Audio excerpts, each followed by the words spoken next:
Okay, welcome guys, welcome. This is episode 53 of ChatTactic. So we're over a year.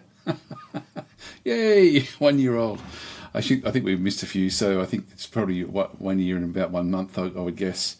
Okay, I think we're up and running. I'll just double check. Just have a quick look on the on here, make sure we've got green lights, and yes we are, that's good. Okay, good stuff. All right, so we'll just go back into here. There's not much to talk about this week, actually. I mean, the giveaway this week is also going to be Heroes Hour, as it was last week. So thank you again to Goblin's Studio for actually providing that particular key. So we'll just go back across, and I'll just open it up just so we can sort of Heroes Hour with it. So it's hero apostrophe S hour, and rather than hero with an OES hour. Even I was saying happy birthday ChatTactic stream. Yeah, I don't know when I did my first one, to be honest. I don't know. I know it's over a year because I did miss a couple, but I've been pretty good at getting here most weeks. I think I missed one because I was away and one because I was sick or something, and maybe one other one somewhere else. So I think we're a little bit over. Okay, so anyway, Heroes Hour. I will be giving away this again. I'll just play the video just so we can sort of quickly talk about it. There's a few other games actually around at the moment. Oops, hang on, I'll just get rid of the sound.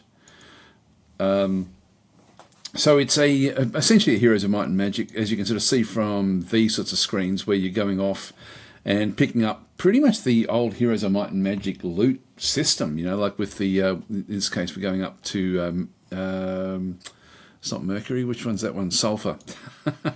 So a bit sort of unusual, that one there. And of course, you've then got like all sorts of different factions and things. It's even got like sort of ship combat. The battles themselves are real play. You have minimal impact on the actual battles. You do have a little bit, but not much. That's probably the one area of the game I really wish it did more. There's so many games out there that just are, I don't mind auto battlers being auto battlers as long as they do unusual or different sorts of things, but I don't like just auto battlers that are that don't have any sort of nuance to them. And I guess that was pretty much that one there through there. But the game itself, the game has got so much to like about it. Just with the overall sort of look of what it actually does do. I just wish that the auto battle system was just a little bit more defined. Okay, reading through some of the comments. Hi Pickle Father Nurgle saying first, yes. The all important first. Even Holes, hi. And Ben or Battle Mode saying hi there as well. So Jerry is saying Battle Mode. I think you're saying how's Shadow Empire going? Since release of Age of Wonders 4, that's all I play. Now, there is actually a lot of stuff that's actually happening with Shadow Empire, so we will actually have a look at that. There's not much to talk about today, to be honest, so I'll be sort of looking for anything. And Shadow Empire just did have another one of its patches, so it's sort of getting bigger and bigger.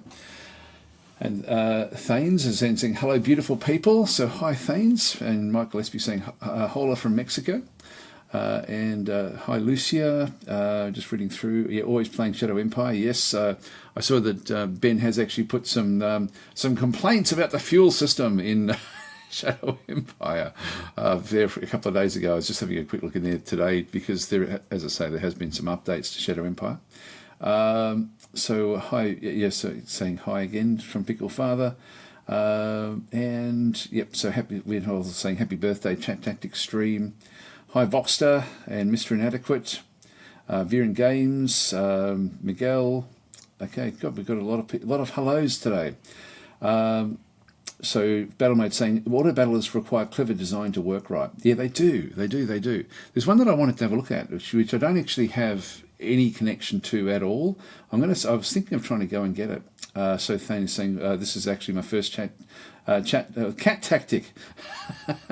So, yeah, no, that's so cat tactic. Yeah, it's funny because I used to like my cat's now too old to really come down to where I am. It's she just basically stays upstairs all the time now. But she used to always be on my shoulder like the whole time. But I wasn't actually streaming showing my face back then. So it could have been very easily ChatTactic a few years ago.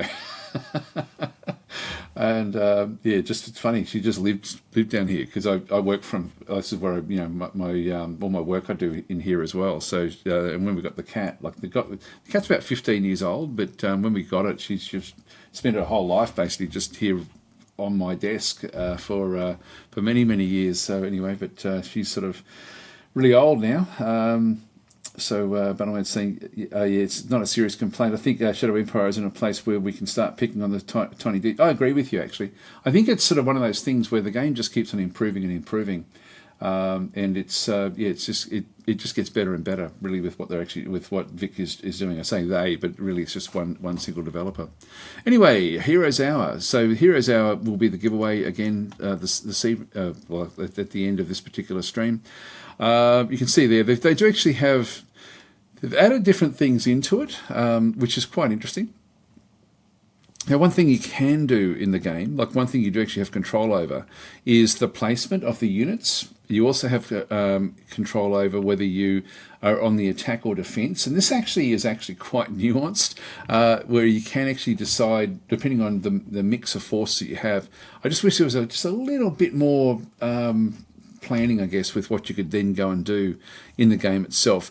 You do also have control over what groups come in when you actually start to get a very, very large group. And also you then have a system down the bottom here where you can sort of start to cast whatever spells you have available. So it's actually fairly cool. Pickle Father saying thought this was a Dwarf Fortress mod at first. No, it's a very, very good Heroes of Might and Magic style game. Might talk a little bit about the Heroes of Might and Magic sort of style games and sort of where they are as well. Again, there's nothing much really this week that I think has really come out. So hi Charank, how you going? All right, let's just get past that one. So if we just go back into, I think we'll just go and do whatever news there actually currently is there. So if we just go back across to actually I don't have library on this one. I'll have to go back to the other mode. Just bear with me. Get the Steam version in through here. Okay, so what's new? So Blockville, I think we covered this one last week. So this is sort of like a bit of a Lego type sort of game. I haven't played it enough to record it yet, actually. So I do have to do that one hopefully this week. I quite like this game actually. It's not bad for what it does do. I haven't seen, actually I did see an update, so maybe there is another update I can actually have a bit of a look at. Rule the Waves 3, of course, came out as well. That was about a week old now. With what actually happened. It says this week.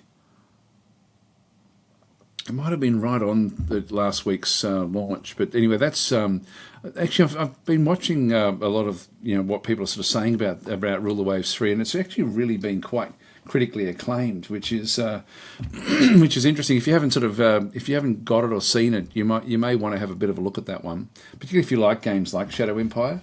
This is certainly right in that sort of slot. It's a good game, very, very good game. I'm just trying to think of where it does actually fit. It's definitely a spreadsheet game, but and I guess Shadow Empire isn't really a spreadsheet game, but it does have components. But this one is definitely a spreadsheet game. This is like the Aurora 4X of naval combat, I guess. So Mark Gillespie saying, I bought Shadow Empire but never got into it. It's the kind of game where I can play along with somebody's Let's Play. Or is it the kind of game you can play along with somebody's Let's Play? Not really. No, because one of the great things about Shadow Empire is that really every single planet is unique, and the challenges of each planet is unique as well. You can do certain things, like one way I think that you could do that if there was a Let's Play on it would be to play a moon, because the moons don't have any atmosphere, which means that you don't have any life, things like that. So you can sort of get down to like a bare bones aspect. But having said that, like playing on a moon is actually reasonably difficult because you don't have any biomatter, you don't have any fuel, and so you then have to sort of do things a bit differently. But that is something that could be done, I think, playing on a moon. But pretty much any other start is not going to be exactly. You can do certain things, but it really is. I guess you actually, Pickle Father saying, can't you share map seeds in Shadow Empires? Yes, you can actually. I guess you could do it that way as well, because it's one of those things where, depending on what you play in Shadow Empires, really does impact the path that you need to sort of track your way through, because it is based on as close to sort of real planetary sort of creation mechanics. It's really quite interesting. In fact, I'll just read a bit more and just see if there's anything else in through there. So Viren Games is saying a bit of sad news. I haven't heard Brace Yourself Games laid off half their staff recently. I don't know Brace Yourself Games. I don't know what have they actually done. So that is a shame, though. It's a hard industry, I think, the gaming industry. So so Chris is saying nothing new on Songs of Conquest. Yes, there is. Yes, there is. There is actually Songs of Conquest there. Graveyard Shift starts now. I've been playing that a bit actually this week. There it is. Only for half an hour, but I that's probably the closest to Heroes of Might and Magic, actually, that particular one. We'll come back and talk about that one in just a minute, have a look and see what they sort of have placed in there. Pickle Father was saying, where are we up to? Battlemate saying, yeah, Songs of Conquest is awesome. Been playing it all week and loving it. One of the better games I've played for a while. There we go. So Ben's playing it as well. Just play Shadow Empires, but put it on easy and a small map and just go stomp the enemy. The complexity comes later if you want it. Yeah, I think the small map is a key to that as well, because you don't have to worry too much about little logistics. You do a little bit, but not as much as on a big map. And also, don't bother with the Oceania for your first few runs. Just play on a simple little map.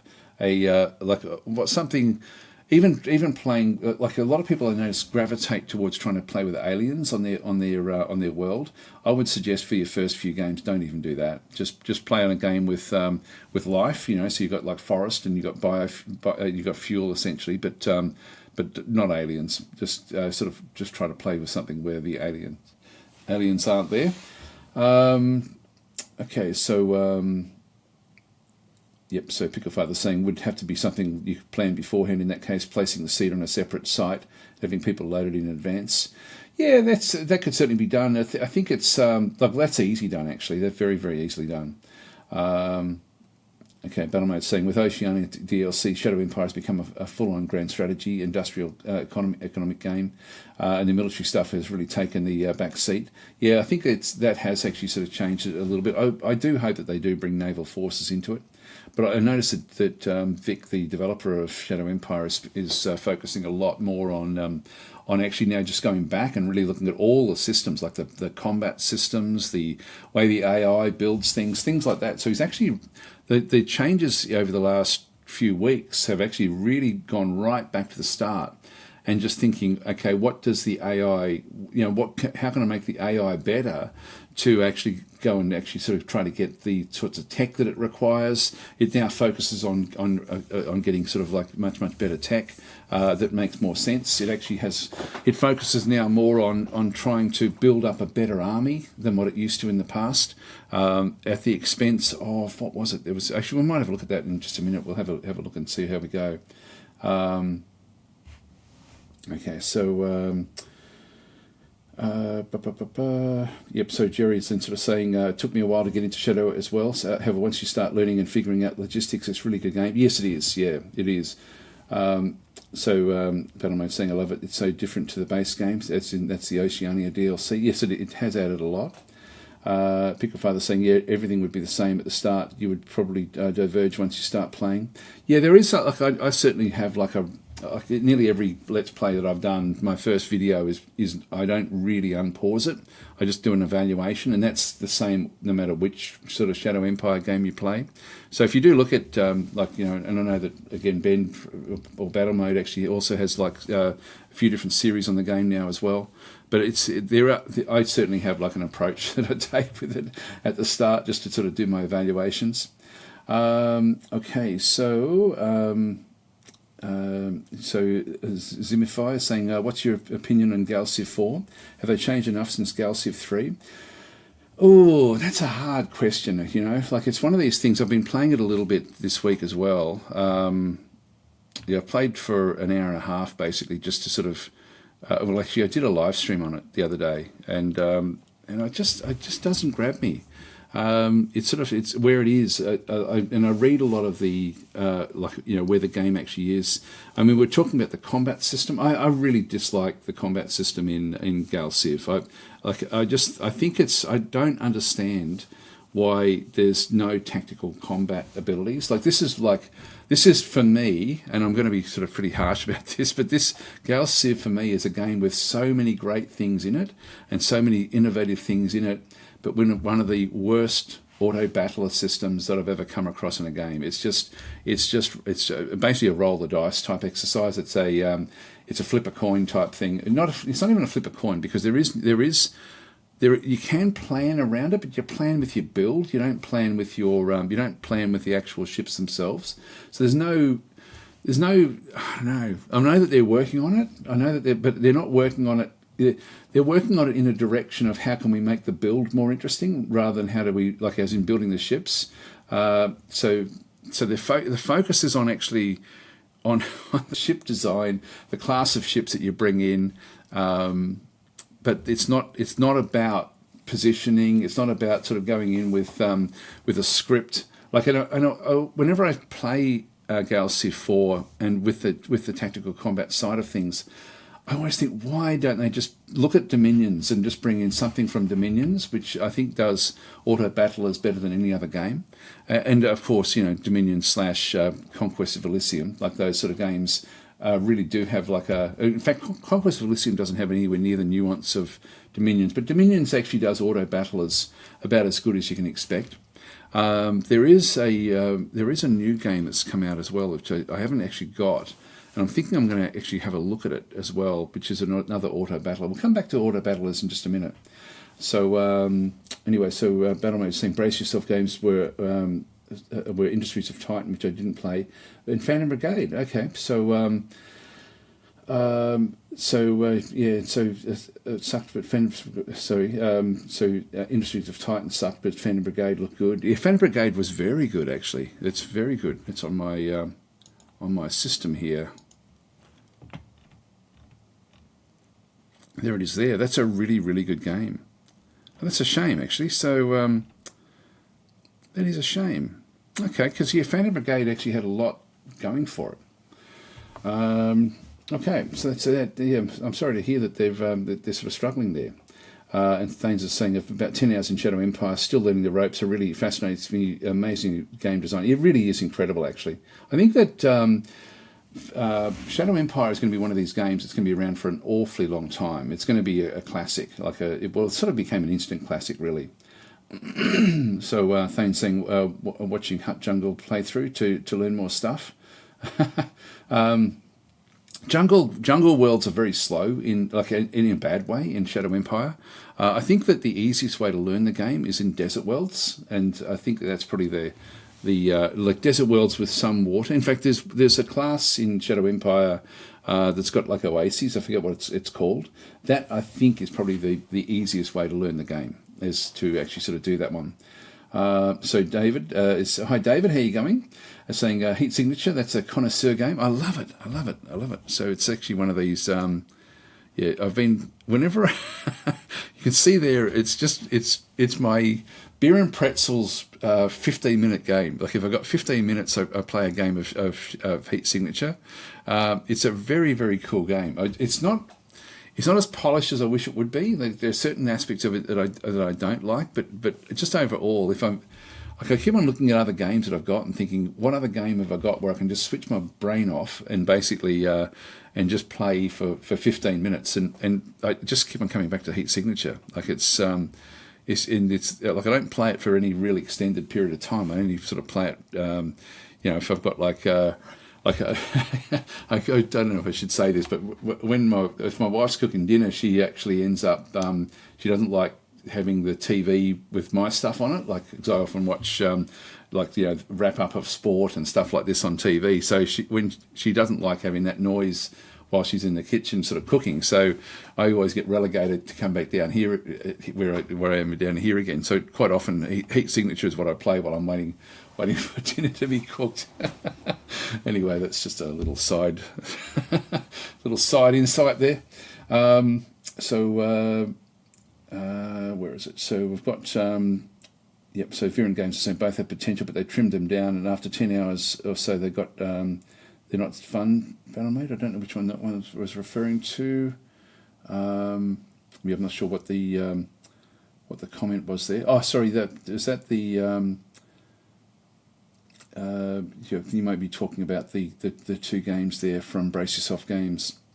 Yeah, thanks. Saying, yeah, brace yourself. Just let go of the 50% of people. Yeah, it's a shame.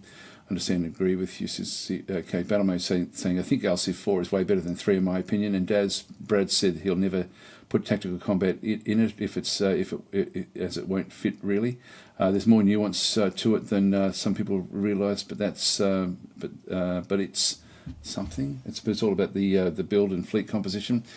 I see that as yeah. I know he's got that stance. I know he's never going to bring it in, but God, it needs it. God, it needs it. This is one of these things where I just know I'm never going to love it because of that. It's a good game in so many other different ways, but just that always pisses me off whenever I play it. Picklefather saying even if they did a 2D style battler and played the animations of what happened to the ships in the background, it would be better. Yes, it just needs something. And I look at games like like the there's so many games that do it better. Like this. I mean, you don't need a full on battle system like you got like nebulous fleet control, which I just can't get my head into the complexity of that sort of game. Like it's one that I do actually have in my trier. I've tried this a few times, but it's so much to learn about the actual combat system. So that sort of takes it to the other extreme of it just being about a combat sort of system, which is quite amazing at what that one actually does do.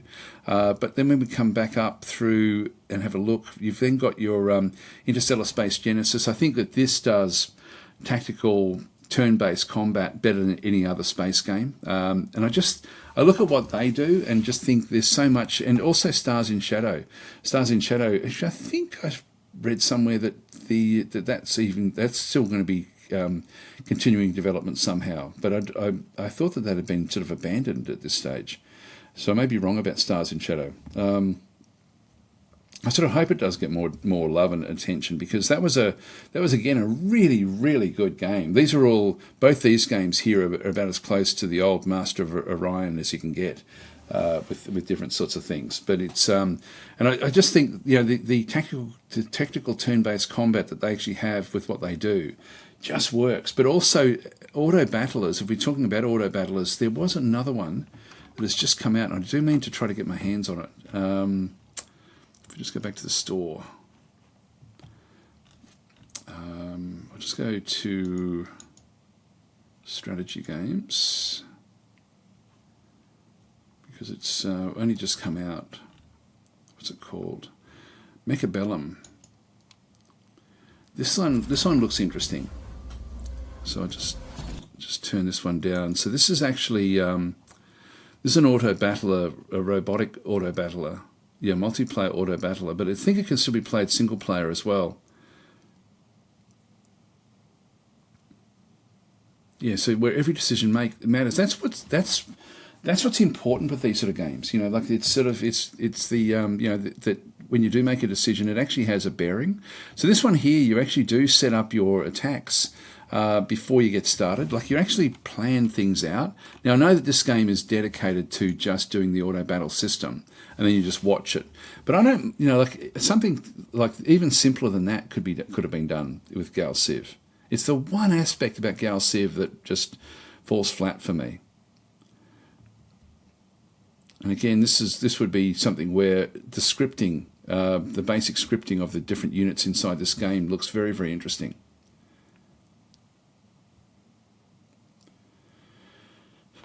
Now, I think this is one of the Arc games, as in Paradox Arc.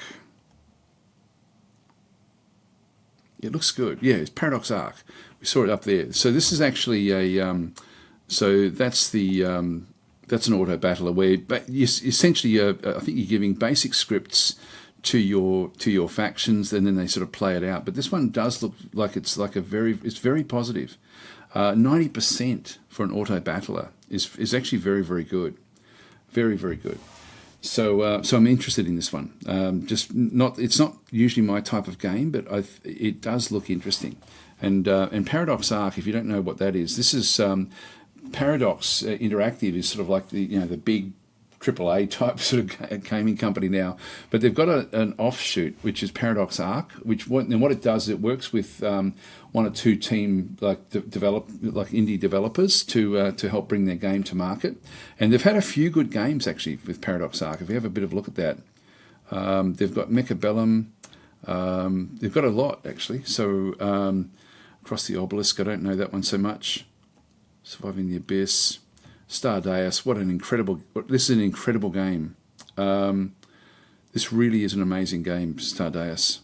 Yeah, so they've got a few different things across the I don't know Across the Obelisk, but Stardeus, I've actually got a video coming out which I will actually put out today on what's actually happened with Stardeus, because that's actually really, that just gets better and better and better. And so I think that I really like that they've got this Arc system now, because it allows developers, I guess, to plug into more nuanced sort of marketing, which I think is sort of good without it being full blown Paradox.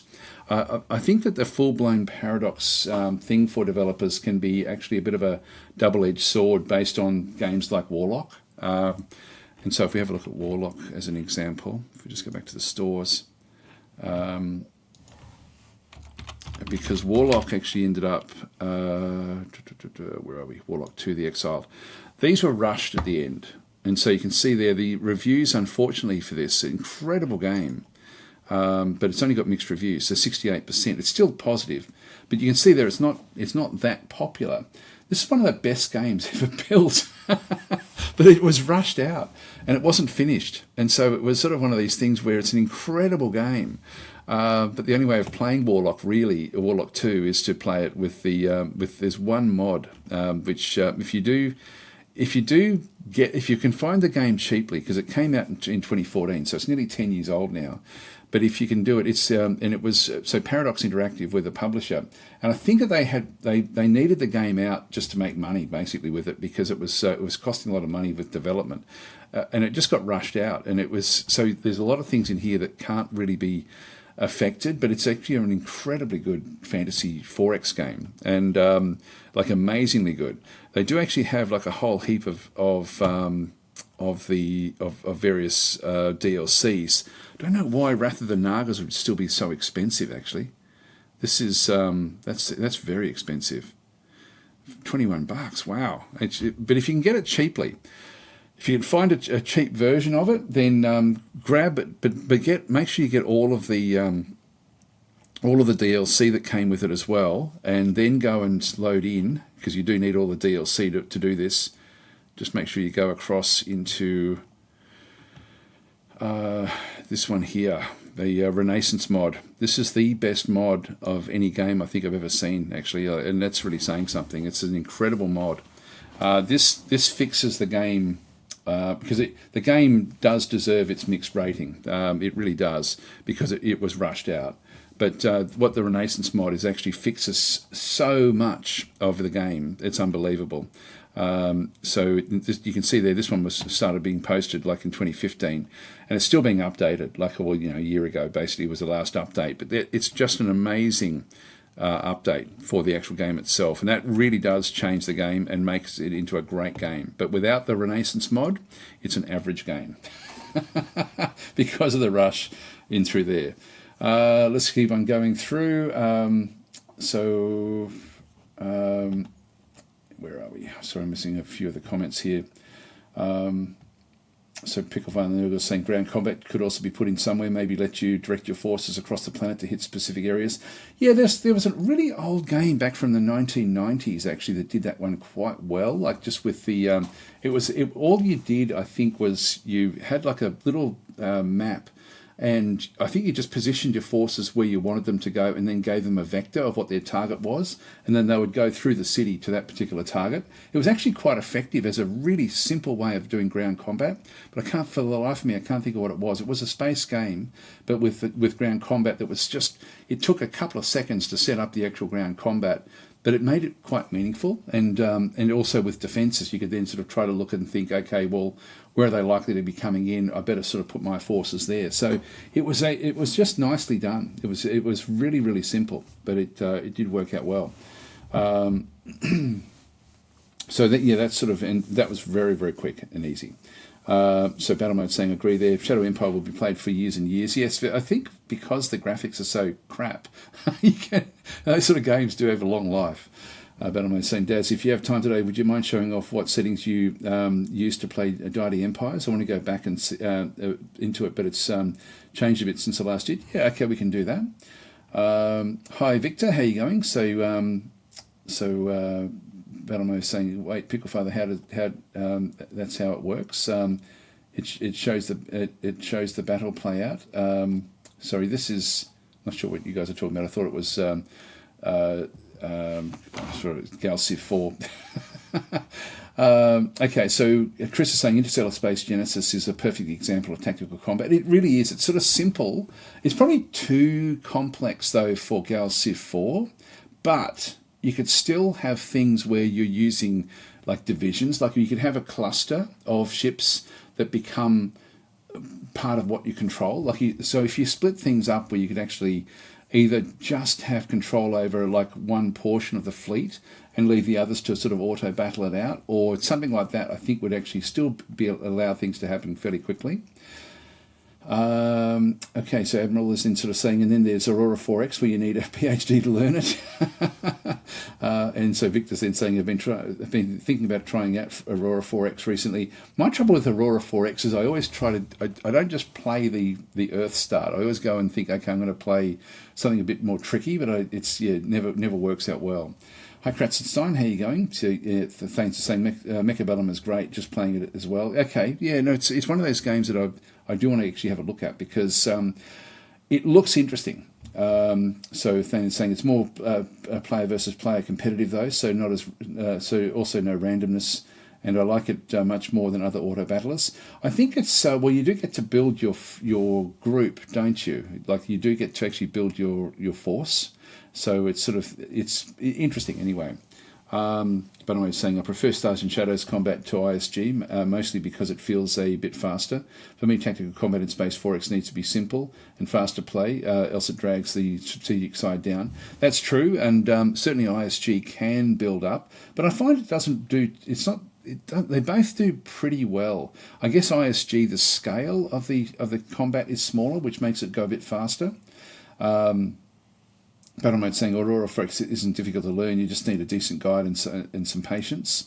It's a really good game though, says Ben. So as Mifey is then saying it would be nice if you made a constructive criticism on Gal Civ 4, maybe we can influence the devs. I don't think we can influence the devs. I have tried over the years because I really like what Stardock do, to be honest, with their games. So but I do find it frustrating because they take a stance on certain areas that you think that's a mistake, but they do not change their mind. The only time, I can't think of another time where they've actually changed their mind, but the only time they changed their mind when Elemental launched, and Elemental was such it had such a bad launch that they had to change it.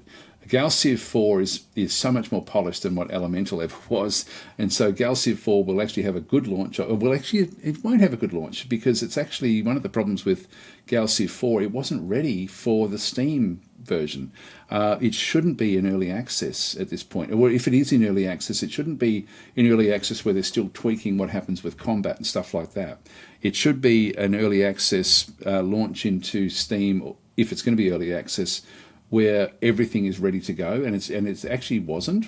So it's still, for me, in a beta phase, and I think that you only get one chance to launch a game, and that's and so when you actually go and do that in Steam, it doesn't work when it's sort of handled that way. I don't think. I think it's gonna hurt it actually. The way that they've actually launched this, like Gal Civ 4 Supernova into Steam. I hope it doesn't. I really hope it doesn't, but I think it will. So Thane's saying, Battlemate, can you recommend any? I thought I'd check YouTube for them, but it's kind of barren for Aurora 4X. Yeah, there's not a hell of a lot of content for Aurora 4X. I know that, I'm trying to think of who it was. Someone did a good sort of almost like a tutorial style. This is many years ago, but the game itself hasn't changed that much. Yeah, so Battlemate's saying the sad news is there's no good guide for Aurora 4X and no decent content creators who make LPs either. There was one, I think, from about 3 or 4 years ago, but I can't remember who it was. Chris saying, hey Daz, what do you think of Muha's Thea games? Thea 2 got an update recently. Yeah, I saw that. They're still doing content for Thea. I don't love the Thea games, but I like what Muha Games does. I think that they were the perfect person to do Master of Magic. And I think that, like, from my perspective, I never really got into being able to just play Thea games over and over and over. I enjoyed them for a short period of time, but that was it. I liked what they did, but it wasn't my type of game. So I think even when I covered it, it was just like 1 or 2 videos, and then that was that. But yeah, when you look at what they've done with Master of Magic, like, they really are the perfect development company for Master of Magic. So Battleman was just saying regarding Aurora 4X, so it's an uphill battle to learn on your own. Hi Bedware, how you going? So and Mr. Fleagle's math class saying Thea 2 was such a disappointment. I loved the first one, but something was missing from the second. Hard to put my finger on it. Yeah, I think for me it became too much of like a role play aspect to it, which then got in the way of the strategic aspect of it. So the strategic didn't feel as strong for me in the Thea games as what I would like it to be. Masterclass is saying to Chris that it is much changed from release, and this is, of course, we're talking about the Thea 2. But yeah, Thea 2, I don't know, like it's I love what they've done with Master of Magic, and I think they've threaded that very fine needle between sort of keeping the game true to itself, but also giving some innovation. And they've also in Master of Magic, they've got there is new content coming soonish, I think. So it won't be too far off. Okay, so where are we up to? So Tenra is saying, hey Daz, you know the game Aircraft Carrier Survival? You command a World War II fleet consisting of a carrier, your main ship, and support ships who hunt. I don't know that one. Sorry, no, I don't know that one at all. I don't really play very many naval warfare games, to be honest. It's sort of one of those things where I don't know. I just haven't really ever got into them. But I really have enjoyed Rule the Wave 3. But the reason Chris Sithel's in saying, but the reason I've formed what I understand is that is they really want to do feedback, and that's why it's not as finished as it should be. Yeah, this is Gal Civ 4 that we're talking about, I think. Just correct me if I'm wrong with that one through there. I think you're right, but a Steam launch is not the time to do that, in my opinion. You only get one chance. There's so many games that launch on, like, it'd almost be worth doing like a study on it and actually showing what actually does happen. But like what tends to happen is when a game gets launched on Epic, there's a lot of negativity that comes back against the franchise of the game because people don't like. A lot of people just don't like Epic, and so when Epic gives their 1 year exclusive and then sort of pays them the extra money to sort of to control that, it's what ends up happening with that is that you end up in a situation where you then need to do something pretty special when you bring it back to Steam, because you need to come back. You've lost the chance. You only get to launch once, basically, like as in a full-on launch, and if you don't handle this, and Steam is where the people are, so the market is with Steam, but the money is with Epic. So you launch something on Epic, you're there for a year, and I think that games that do their development through Epic, if Epic will allow them to do it that way, so do your early access for that 1 year, get it polished, and then launch it on Steam sort of works, because then you can splash again and sort of say, here we are, we've spent a year sort of developing it up, and actually then sort of go through with the actual Steam launch itself.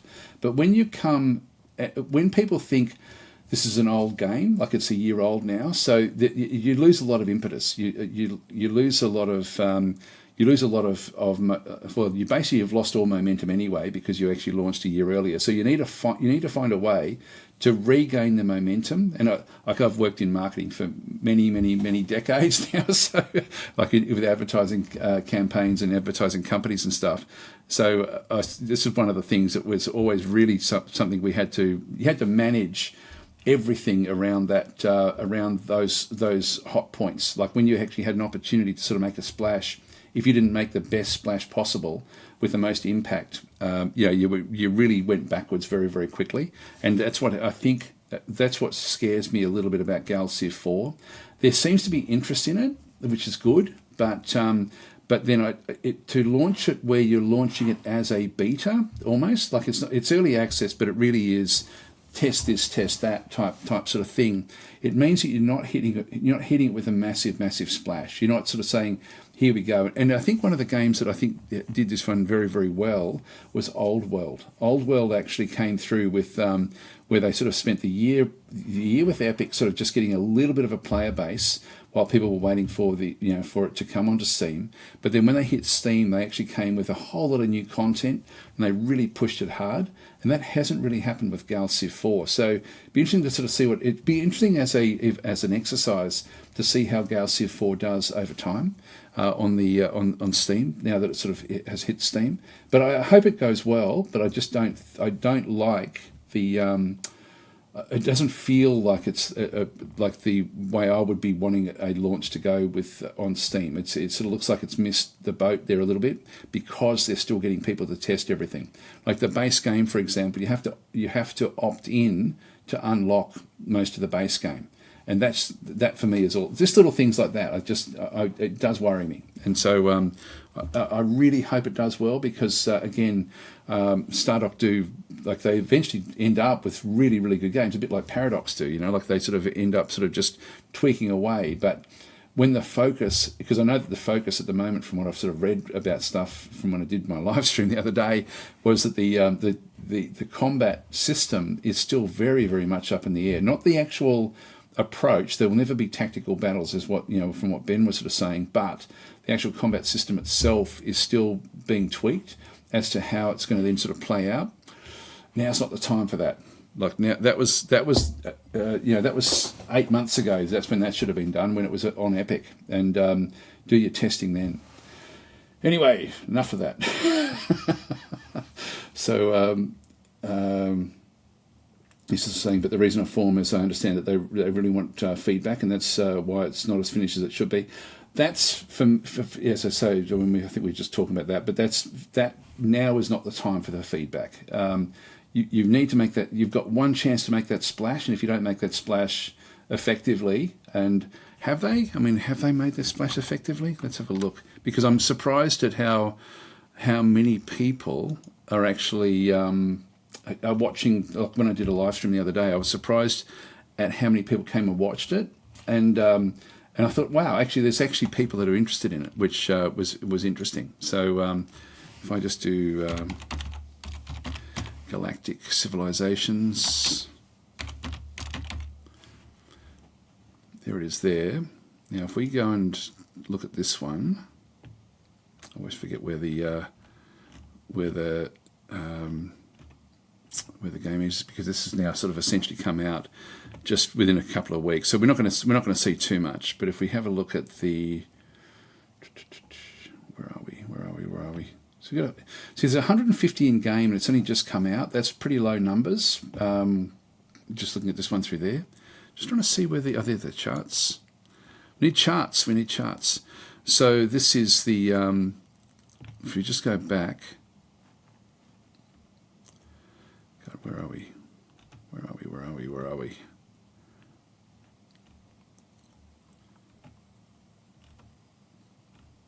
Hang on, let's have a look and see. I've just got to find where I can do the dates.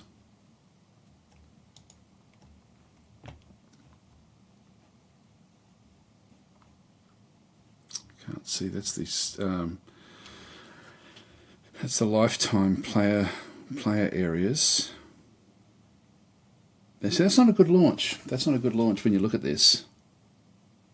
Lifetime player count history. Yeah, so if you have a look at that, that's basically all. If we just look at, say, 1 month, that is sort of that's all anyway. Oh, there we go. This is the chart down the bottom here, where you can sort of then just hone in on different areas. Come on, why is that not wanting to play? I should have tweaked this a little bit. Oh, there we go. So I can hone in on different areas. But that's the this is the Steam launch basically of GalCiv 4. Normally, when you're looking at a launch of a game, you're looking at many thousands at the start when the game is picked up. But what you're sort of seeing through here is you had only 430 players basically on the 30th of April, and then it has just dawdled along in quite a low sort of aspect. If we have a look back at GalCiv 3 as an example, if we go and compare, God, I don't do this enough. Where's the one we can add in?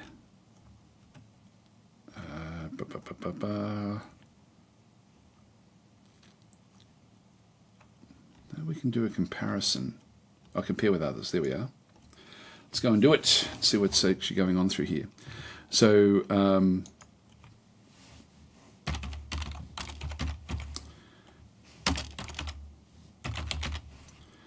Civilization 3.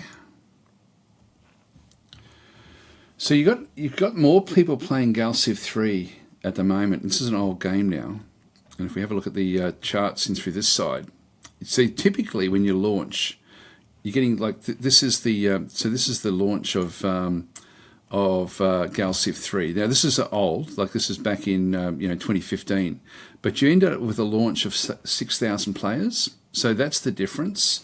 And then you look at the actual, then it goes down from there. So you end up essentially with it sort of dwindles off. These would be little hot points, either DLCs or some sort of other update. But it's still got a pretty healthy group of people that are actually sort of playing. So that's sort of where things actually really are sort of going with that one through there. So 6,000 players back in through there. Actually, there's a question there. How did actually, where we got a question there from Marin saying how did Master of Magic do? Yeah, let's have a look. In fact, what we should have a look at is actually more what actually happened with Old World, because Old World's probably going to be the closest comparison of and I think that Old World, if so many games do what we saw there initially. If we just do Old World. And have a look at this one again. This was launched initially. Again, you're looking at pretty reasonable numbers, which is okay for a game that has actually sort of launched. But generally, you'd be expecting that there would be. Actually, that's price history. Sorry, I'll just go back across this charts. And if we have a look at their launch, so their launch into Steam, and this is after a year of Epic. So they actually did a very polished launch, and they got 3,000, like 3,500. Thereabouts, I think. Yeah, 3,500. And so again, you're looking at that same sort of progression, sort of coming back down through, a bit of pulsing across, and they've got a fairly stable player base now of around about, say, 300, 350. So that's sort of where we are there. Let's have a look at Master of Magic.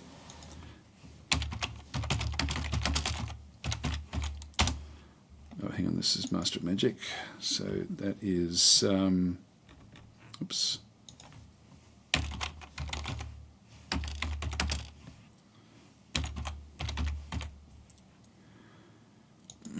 And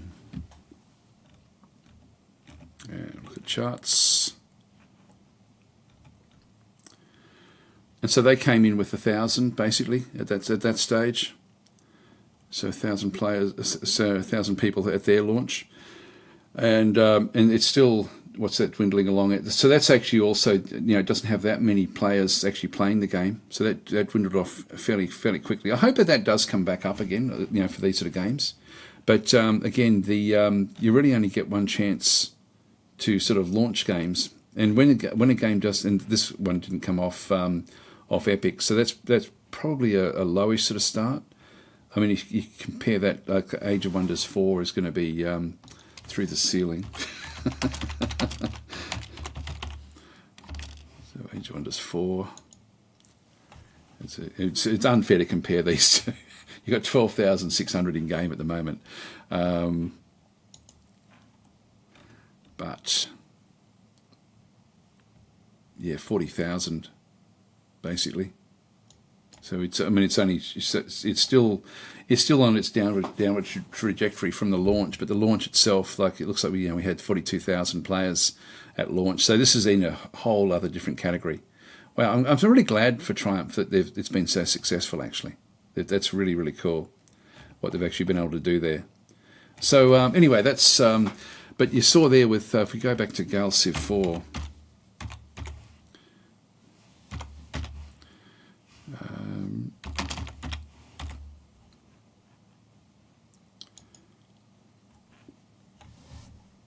Yeah, that would worry me, because you saw that sort of shape. Like, we're not sort of seeing too much in through here, but we can't read much into it. But that's a very, very low number for what should be an important space 4X game. So it is actually one of these things where. Yeah, I don't know. And I think that, again, it's because it's launched as a beta almost. Like the launch I didn't even know until after it was on Steam, and I had inside information about it, and I still didn't know when it was going to be launched. So there's things like that where it just didn't do it. Whereas, like, I know that with Old World, there was a good month beforehand. All of the influencer type people were sort of were primed up about it. They were told information. It was just handled differently. Anyway, it's it may not be important. I think it would be important to do as best as you possibly can when you do come to Steam. And as I say, after Epic, I wish I knew more Epic games where they've actually had to come across to Steam after a year. The only one I can really think of, because I haven't really taken much notice of the Epic games until Old World, because I really was impressed with what Old World did. And that was Hooded Horse, I think, that was sort of like pushing the marketing of that one through there just to get the hype up for the Steam release. And as I say, you only can do that once. You only get one chance to launch. So yeah. Anyway, so that's where are we up to? Sorry, I missed a few other comments. I'll just keep on sort of skimming back down through. So Cecil's saying pretty much no one knew that Gale Civ 4 was even released, and even I did not know the date. I knew it was coming because I knew it was 12 months out, like from the Epic Game Store. But you really only do have one chance to launch with any sort of marketing, really. Like, it's one of those things. I know that because I used to do fairly big real estate marketing launches and stuff and development, and if you didn't have everything set up exactly, like your public relations, if like, it used to drive me nuts when developers within the company were more interested in trying to get like a news bite for themselves than for the actual launch. And so if you had somebody that started spruiking their mouth off a week before you actually were ready to hit the market hard with everything else, it can really throw things out. And so, but this is the opposite, where they've actually gone and not said anything and then gone to the launch. So I don't know how they can fix that. Like, it's because you don't see the spikes go the other way. You don't see it low on Steam and then suddenly go sky high. So yeah, I'd be concerned about that. I'd be very concerned about that one. So anyway, that's just my 2 cents worth.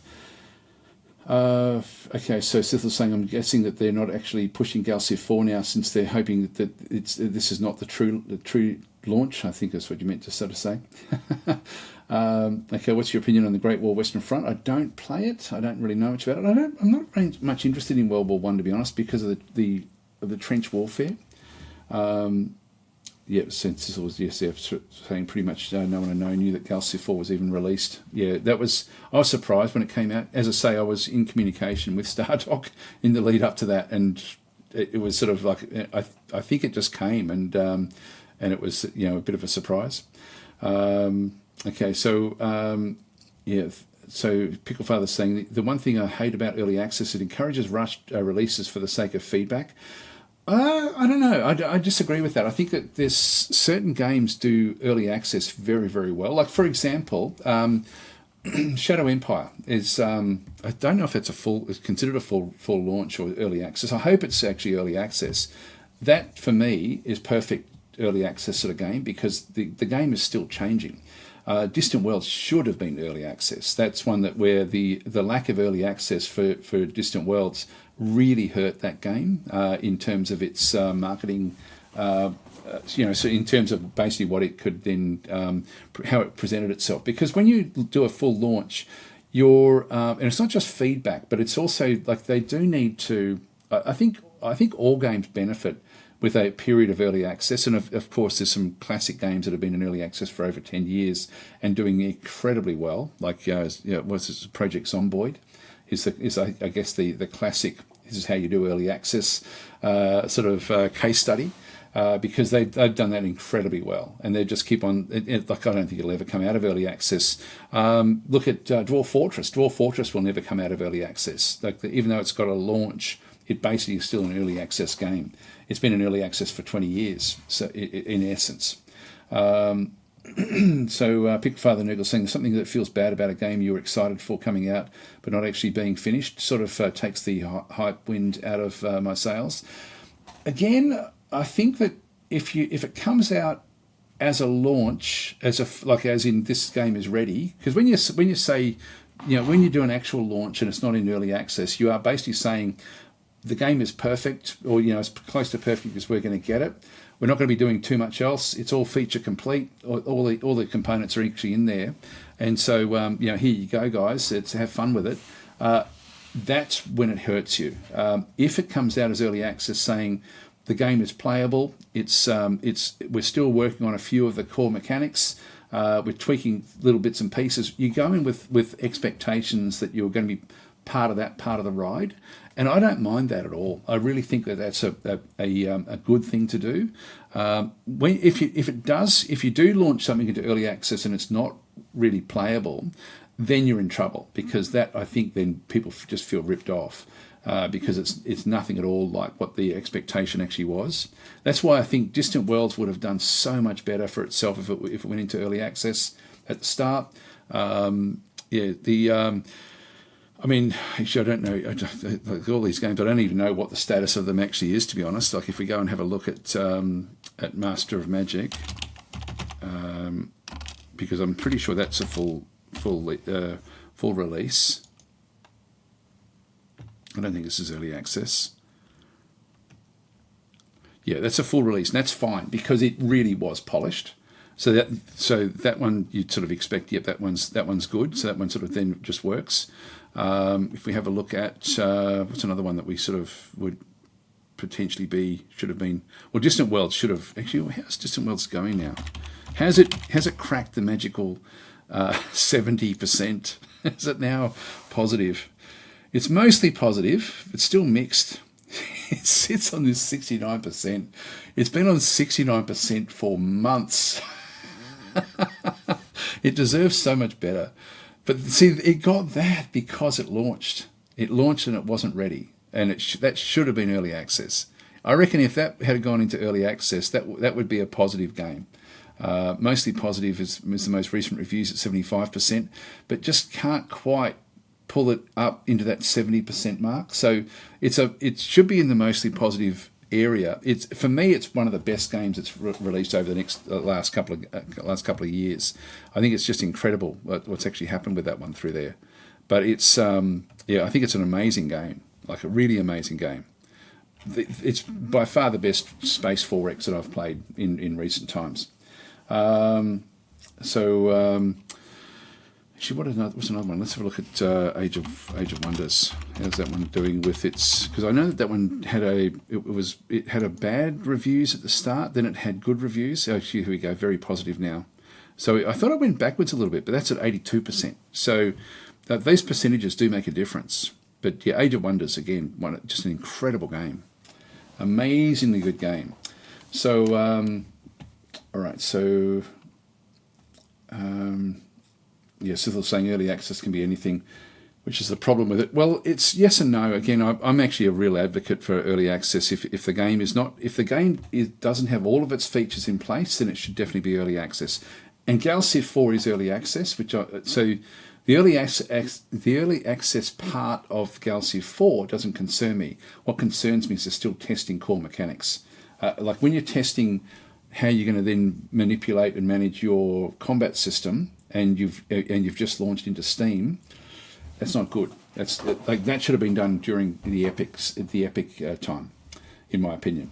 So okay, so where we get up to? Sorry, I'm getting a bit behind with my comments here, guys. Yep, so Admiral's saying Distant Worlds 2 stuck at that 69% rating in Steam for months now. Yes, it's been there for a long, long period of time. Master of Orion 2 player base keeps rising, says Marin.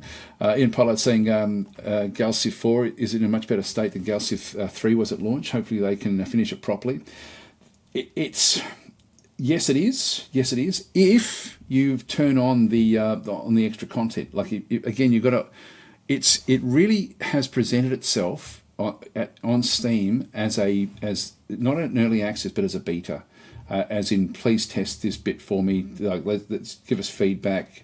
I mean, they hype it up. Like they hype it up, so it's like have your say and all this sort of stuff. But we all know it's just not ready. You know, like that's basically when they say, like, you know, you can get in and get in early, have your say, and change the look of the game.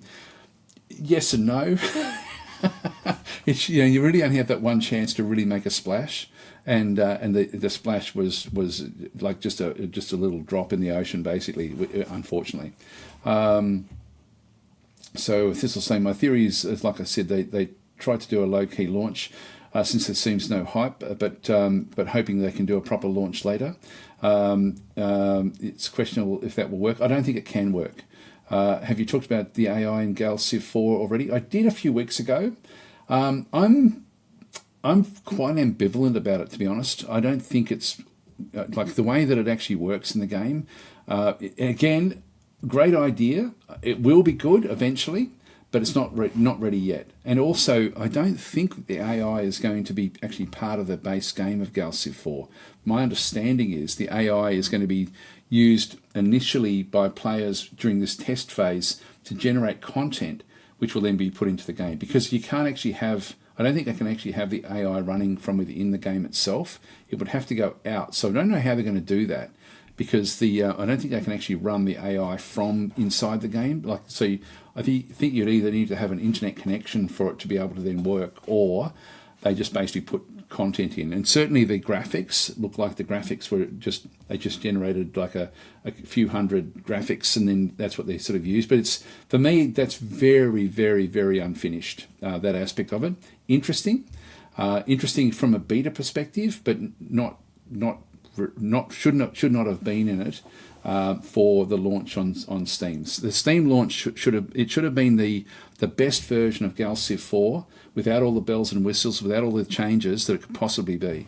So anyway, that's just my 2 cents worth.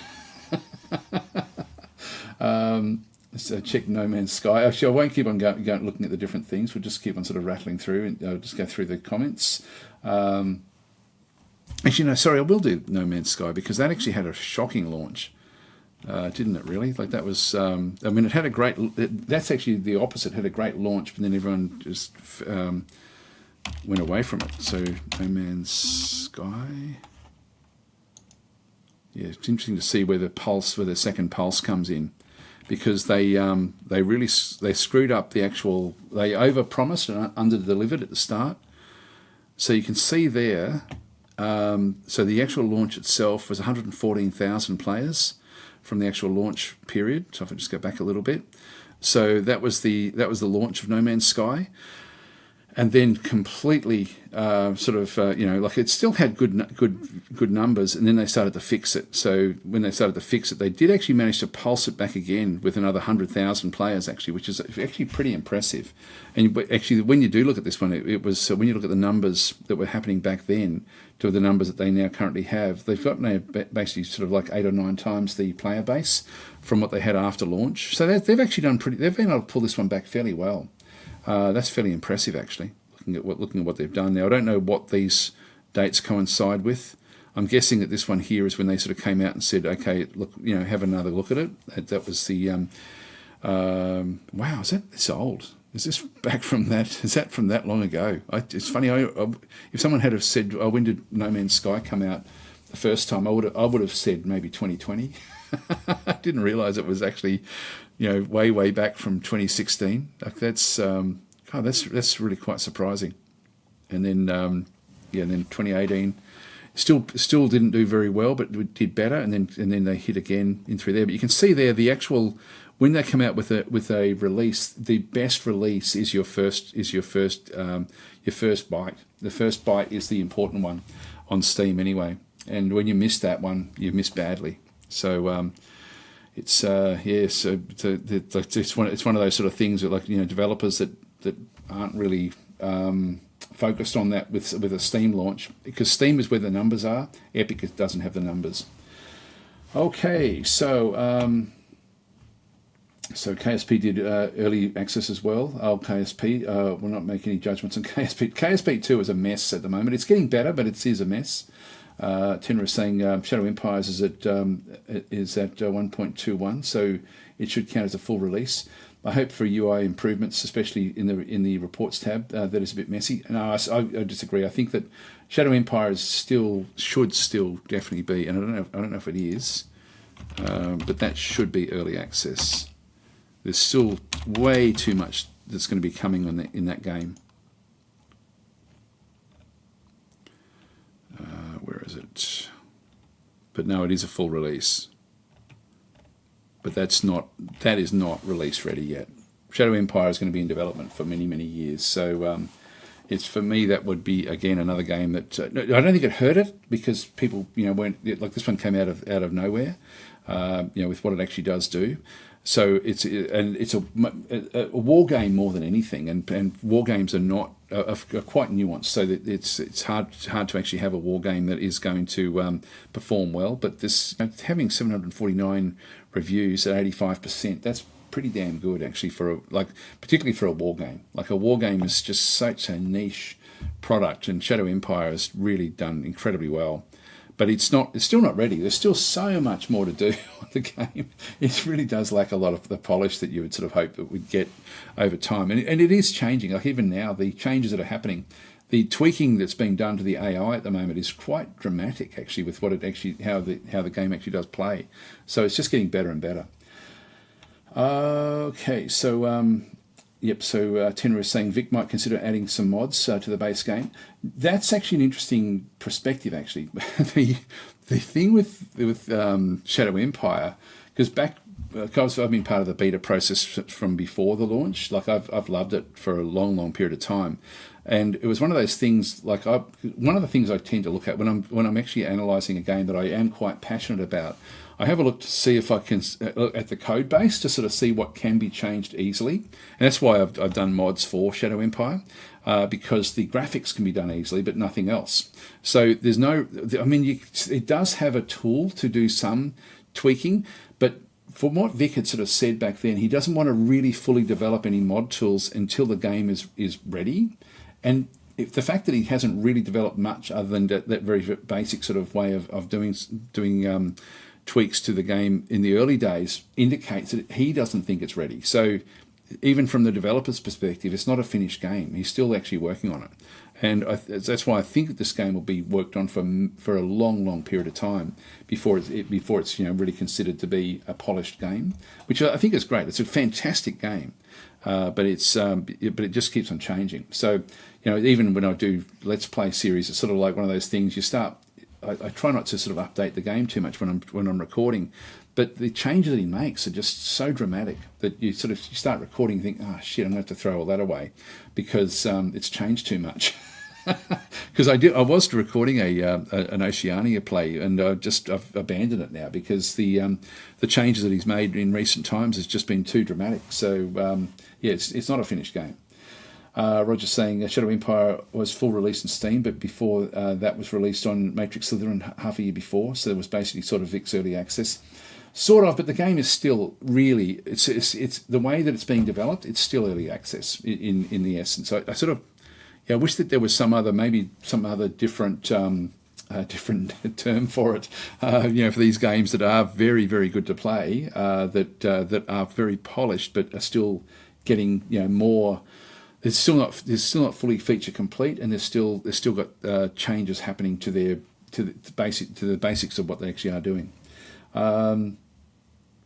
So where are we up to? So Battlemade's saying one way you can get a huge sales spike long after release is getting Seth Tenech to do a video on your game. That will do it. Yeah, actually, he took a lot of, like when he did Dwarf Fortress, he took a lot of my content actually. He didn't ask, so he's not in my best books. He just basically used mine. He used Nucrium's and I forget the guy's name actually. Yeah, he took our content basically and then made his video, which is not cool. Anyway, I won't go there. So Thanes is saying, do you like Distant Worlds 2 now, right? Reviews are kind of harsh. Yeah, Distant Worlds 2 is incredibly good. Incredibly good. So Admiral is saying it was at 49% at one point, so it's a remarkable improvement. Plus, there's actually, just around the corner for Distant Worlds 2, there's another big update coming, which is going to really address even more of the I think it's called Hyperspeed. I did see that publicly mentioned, so I can talk about that one. But Hyperspeed is coming just around the corner now, and that's going to improve the speed of Distant Worlds 2. I haven't really had a problem with it, but for those of you that have, then look out for that one. That's just around the corner. Then there will be other content coming as well. Like they're working on more factions, which should be coming. I think that in what they said publicly, that should be coming at the end of the Northern Hemisphere summer, so that's what's that in a number of months, and so that's going to be coming. That's the Quamino and the Gizarians, so that'll be cool to actually have those factions in there. I'm not sure if I think it would be DLC. I would guess based on what they've done with the previous. It may come out as a free update. I'm not sure, but there should also be the updates for all the other factions that are there as well to sort of make them a bit more special. So I think there's still a fair bit more to come. So Dumisson saying, all praise the Merchants Guild. So we've got Picklefather Noodle saying, Marion, but it won't rise forever, and a small player base means nothing if it's growing. A moderately small snowball is no different compared to a small snowball. Yep, that's true. Okay, so Admiral's then saying Age of Wonders 4 downvotes are mostly due to lack of race specialisation. Yeah, that's a real it's funny because that critique of Age of Wonders 4 is not fair. Like it's actually not a fair representation. Actually, where did I get to? Did I just skim past all of those? Sorry, I've missed a lot of the comments here, guys. I'm just going to have to skim past it. I can no longer see where I got up to. So, yeah, right, saying, I think No Man's Sky is a perfect example of well-intentioned devs getting overwhelmed by their own project, but rather than abandoning it, they went all in on delivering the game they promised. Yeah, I think that it's interesting. I was watching the Internet Historian. He did a really, really good summary of it, actually. I think it was the Internet Historian, sort of just on the I think he called it the goodening of No Man's Sky, and it did a very, very good job with that one. Yeah, so Urasaka saying that's the problem with first impressions. You only get one. That's exactly right. That's why your Steam release, that's why I think the Epic releases do so much damage to games, like in terms of their long-term survivability. I think it's very hard to like, I know that companies sort of have to take the money from Epic to give them that 1 year exclusive, but it really does diminish what they then do afterwards. Even when they do come to Steam, it's so hard to get a good Steam launch after it's already been out for a year on Epic. It really is a ho hum sort of exercise, unfortunately, for games that sort of are more general, like in their appeal. So Picklefather Noodle saying Shadow Empires at least seems to be such a simple game engine-wise that it's effectively done, with major mechanics rather than being finished over time, are just being outright added into the game. Yeah, I'm not sure actually what Vic has used for his recent games. I know that he was like the early games used to sort of be more in the Microsoft widget sort of model, but I don't think it's there anymore. I think it actually has sort of been changed across a little bit. And same with Distant Worlds. Distant Worlds was a basically just a VB type game back when it first came out, I think. Father, you're saying this is early access done right, I think. I'm not sure which ones you mean. Yeah, okay, so Marin is saying, yeah, Shadow Empire is niche. It will never hit Age of Wonders 4 numbers. Well, Age of Wonders 4 should never have hit Age of Wonders 4 numbers, to be fair. I mean, they've done incredible with that launch. That's just amazing. They've made Fantasy 4X mainstream, and that's the first time ever, I think. I don't think any Fantasy 4X has really got close to those numbers. I think Paradox has done an incredible job of marketing Age of Wonders 4. And the fact that it's actually, the people are still playing it to the degree that they are is great. So I sort of hope that continues, actually.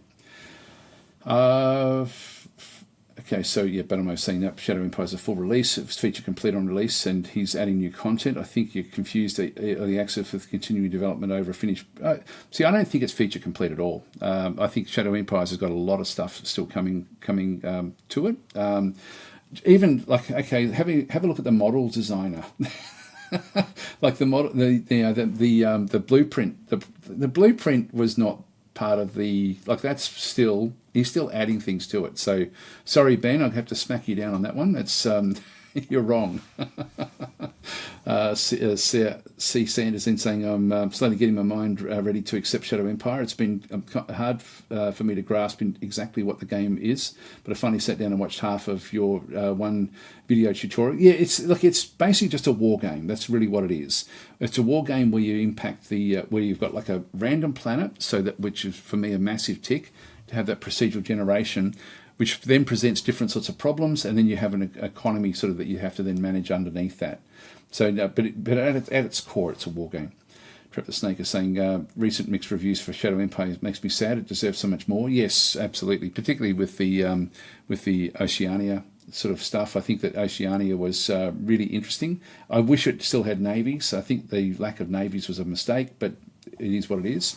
General saying, yeah, the frequent Shadow Empire updates made me quit quite a few runs, in which is why I put the game on pause. Yeah, and I don't think that's going to change, to be honest. I think that they're going to be having those sorts of changes happening, and they're fairly substantial changes. So, C and Sand is saying, watching that video, I'm beginning to understand the deep simulation underneath everything, which is the most intriguing part for me. UI is just so overwhelming. It is actually when you look at the games that do that world building, there's three games that stand out for me. Shadow Empire with like getting a random planet. You've got Dwarf Fortress, incredible, the world that it generates, like through the Z levels and all that sort of stuff as well. And what it actually does before it even gets started is just amazing. And the other game for me goes right back, so maybe sort of 20 years ago, maybe even more. That was the original Europa Universalis.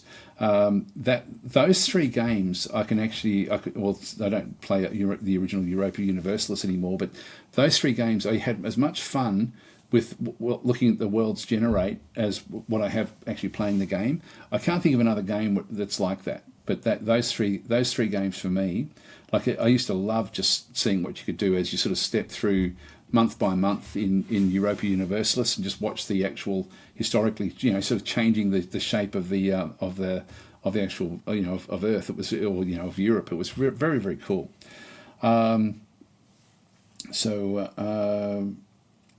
So any ball game saying Shadow Empire is arguably the most polished early release game I have ever played. It's a great game. Battlemate saying people didn't understand Oceania and downvoted the main game in protest. Really annoyed me. Yes, it is a problem. So Admiral is saying the Aurora DLC is like 100%. Oh, is it? That's interesting. Let's have a look.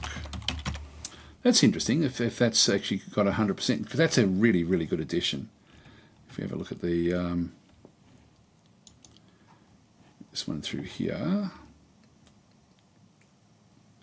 Yeah, wow. That's actually quite amazing, isn't it, really?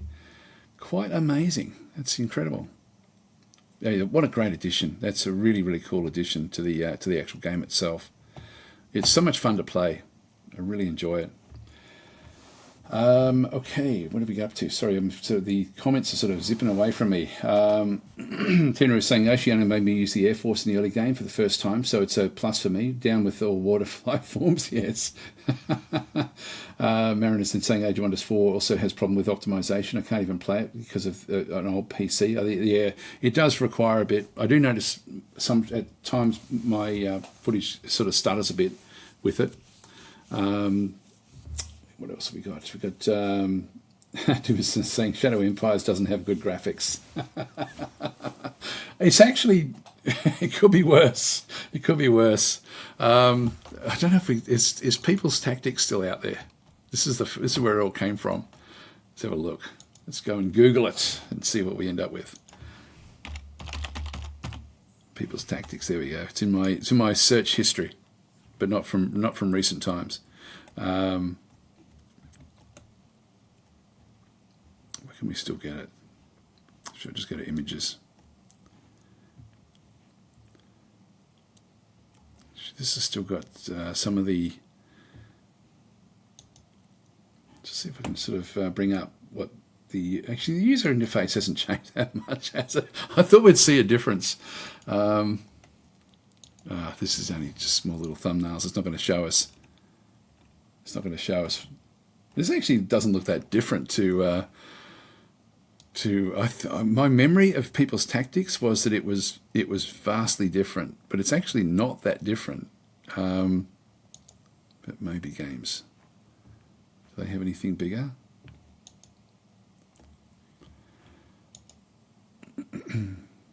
There we are. Yeah, actually, you can see the development of the game, can't you? So this is where it all started. This is the free game where it all started way back in the day. So that was, but yeah, actually it is.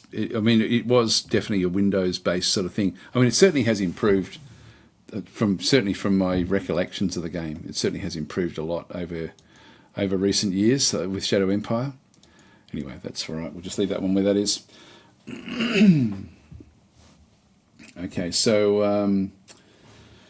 What are we up to? Yep, so Tenor is saying epic releases have a bad stigma about them, makes games feel scummy for doing so.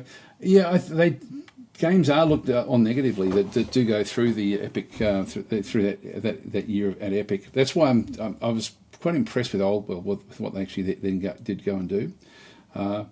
So Age of Wonders 4s do feel pretty heavy. I can only run it for and other games at the same time rather than 6 games at the same time, says Cecil.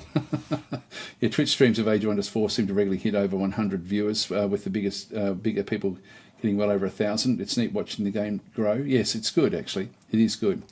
So it'd be interesting to see how long it stays popular for. The fact that they're bringing out DLC in just a few more months, that'll be interesting as well. Fish Pilot saying Oceania, whether you like it or not, at least has the guts to try something different rather than just adding water and navies. Yes, and that was considered. Like Vic really had to consider what he was doing, but I still think there should be water. You should have some control over the actual units in the water. So Rentrasay is saying today's work is more administrative than usual, so I can join the party. There we go. Welcome. Marin saying all Paradox games should get early access tags then. They keep changing. Yes, they should. I agree. Picklefather, although Age of Wonders did really launch in a very, very polished state. One of the most polished games that I've played. So Picklefather saying, I think it released in a finished state where the game can more or less be played fully from the start to finish, but now it has obvious holes in its design where future mechanics are planned to be. I think you're talking about Age of Wonders 4 there, which I would agree with. I think that there are a few little things that need to be changed, but it was a very, very polished game. Admiral Sin saying, to be fair, naming a DLC Oceania without any navy was kind of stupid. Yeah, I do think it needed something. I like what they've done, but I do think it needed more. Picklefather's saying, yep, laughing. Just saying, like Paradox said, with Stellaris, they're aiming for making the penultimate space game, since it will always change and never be the ultimate. Here we go. Yeah, it's funny. I find Distant World so much more elevated, though, with what it actually does do. Battle Mode saying, hard disagree. Calling Shadow Empire just a war game is like calling Age of Wonders a tactics game. Misses 75% of its features. At its heart, it is a war game, Ben. Sorry, I'm going to have to strongly disagree with you there. If you're playing Shadow Empire, probably have to have this discussion at some point, I think. If you're playing Shadow Empire, in my opinion, you are first and foremost playing a war game, and you are then building things up to supplement your forces. The fact that you, and the fact that you have got so much nuance in the actual combat system, it's a war game. I can't run a poll easily here. I should get you guys to actually vote on whether Shadow Empires, at its heart, is a war game. So that's it's not just a war game. It's at its heart, it's a war game. Is how I would sort of present it. It certainly has other aspects, very complex aspects. But when you look at the other games, the decisive campaigns games that Vic also did before Shadow Empires, they're also war games, but they have even more nuance to the politics and other things as well. So, for me, it's a randomly generated war game.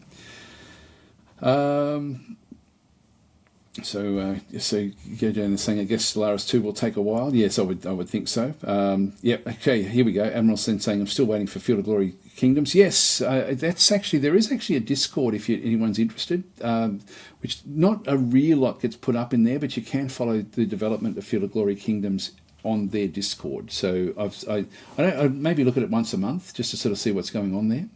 So Pickle Father saying, updated my graphic drivers and a lot of my issues with Age of Wonders 4 seem to have gone away. It used to freeze a bit when I ordered a ranged attack to attack or researched. Not anymore though. That's good.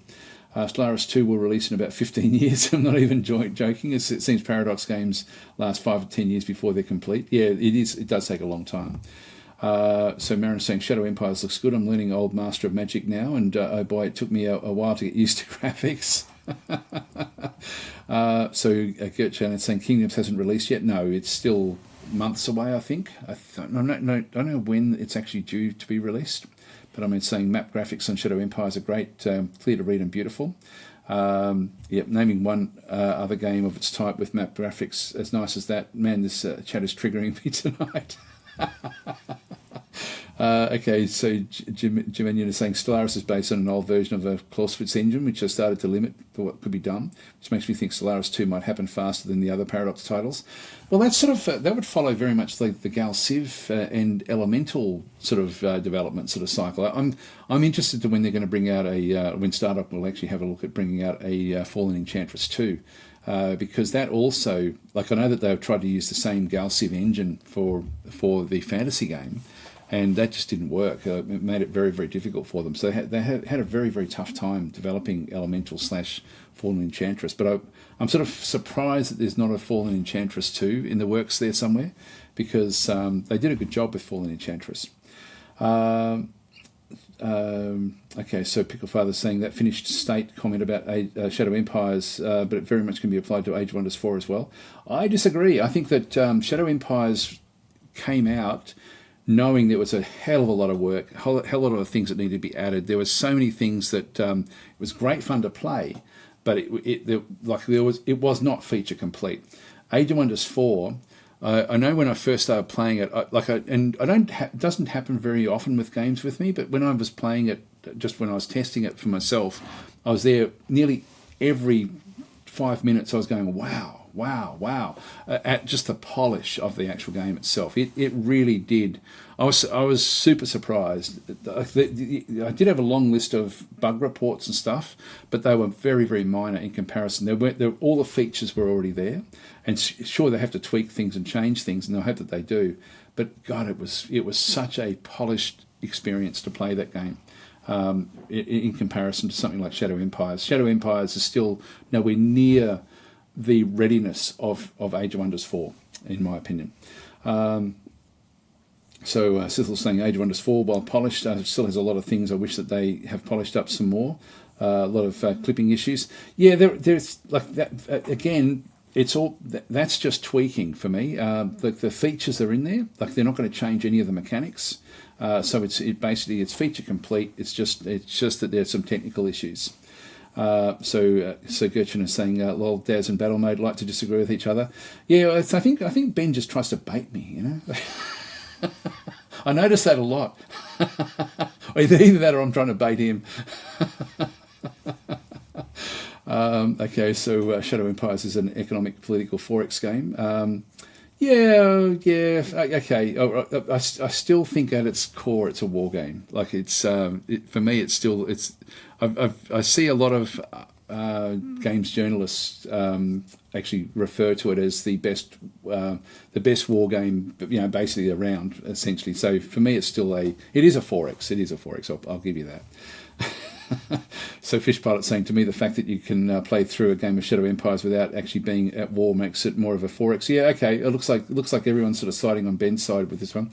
Right, saying I think the only thing I'm missing in games like Age of Wonders 4 is more non-linear exponential growth. I have no idea how you'd solve the design, but I do wish there was more incentive for passive periods. Yeah, it's more condensed. It's a much more compressed and condensed version of any of the other Age of Wonders games. Like everything is sort of pushed into like a bit of a essentially, I think, trying to get the action happening. Even the combat is that way as well. I was saying, completely forgot about Knights of Honor. Where was that one? There was a comment, was there? Roger was saying something. Yeah, Knights of Honor. I still haven't played much of that. I do mean to play that. I love the original game. But I'm saying even Vic describes Shadow Empires as a 4X war game hybrid. Yes, I think that's fair. I think we'll call it even. But I'm saying, Daz, you played as a war game. I focus more on the 4X elements. There we are. I consider it a 4X, says Marin. So Sizzle's saying I would get Fallen Enchantress too. I like Fallen Enchantress. Yeah, it was a good game. Still being polished a bit. Actually, there was an update just not that long ago for that one. So Picklefather's is saying, right, I think giving us the ability to control research, population growth and the frequency of special province landmarks would fix that. A slower paced game would be more fun as a sandbox. Well, I think that there's more stuff coming, like there's mods where you can play on a massive world, and I think that would actually change the complexion of Age of Wonders.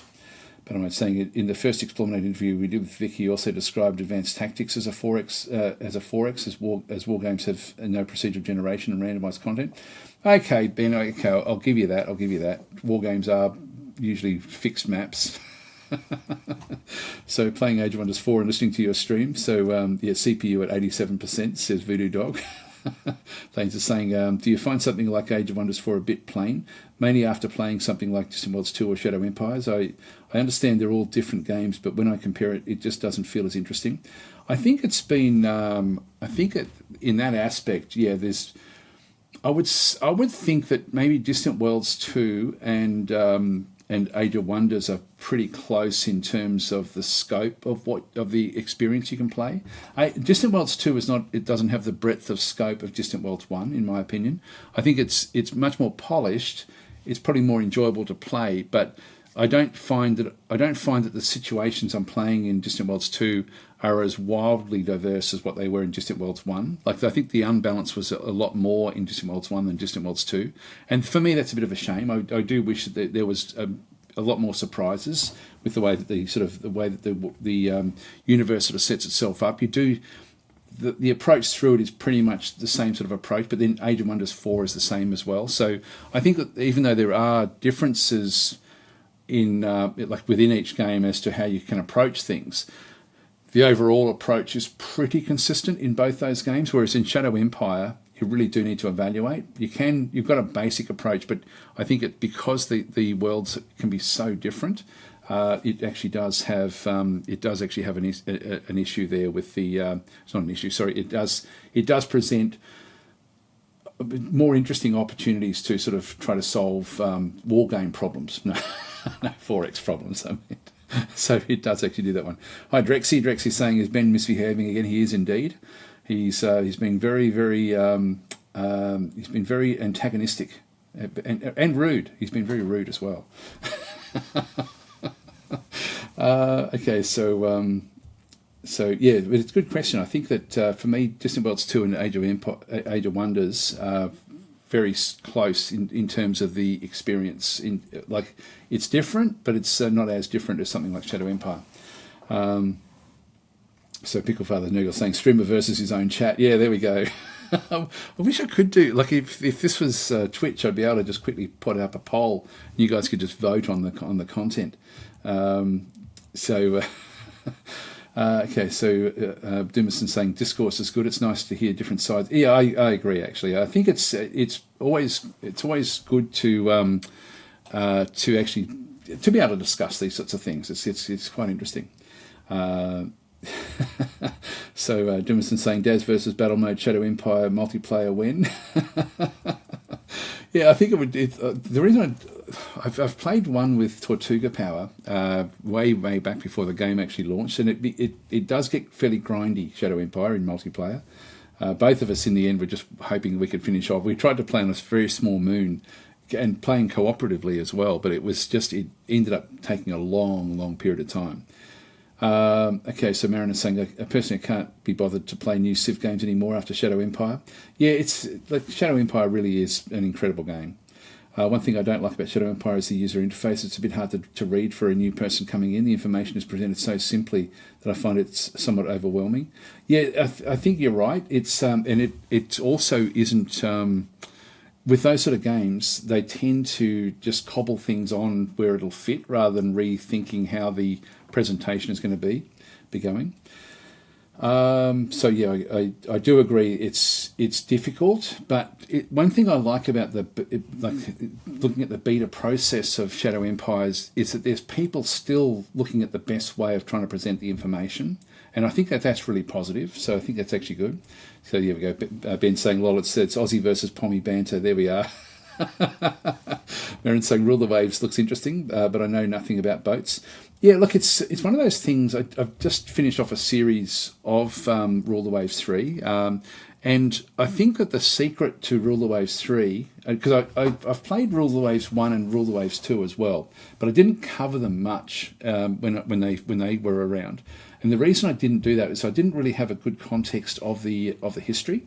But with Rule the Waves 3, I actually I did look into it a bit more deeply, and found like the history really inspired me, in terms of playing the game. It was really cool, and so in that sort of sense, it was. It wasn't so much you needed to know the you know what it was for me. It was actually I've read all the Sherlock Holmes books and I quite like them, and it was one of the things that sort of always struck me was that the Admiralty was always sort of mentioned in the books as being sort of something that was like that's where all the spies were sort of operating from. And even James Bond, when you think about it, like he was a naval commander, so naval technology was really where. That was the nuclear, I guess the nuclear sort of spy system of that era. And when you think of it in those terms, with the development of these massive ships, where there's spies trying to sort of find different things, it made it all start to come together for me in terms of Rule the Waves 3, as in that was where the focus sort of was in behind the game, and that made the game so much more fun to play for me. Okay, so where are we up to? So Fish Pilot saying, I really think that Age of Wonders 4 could benefit from a lot more flavour. I like it, but it gets old after 6 or 7 maps, but at least with the sales, more content is definitely coming.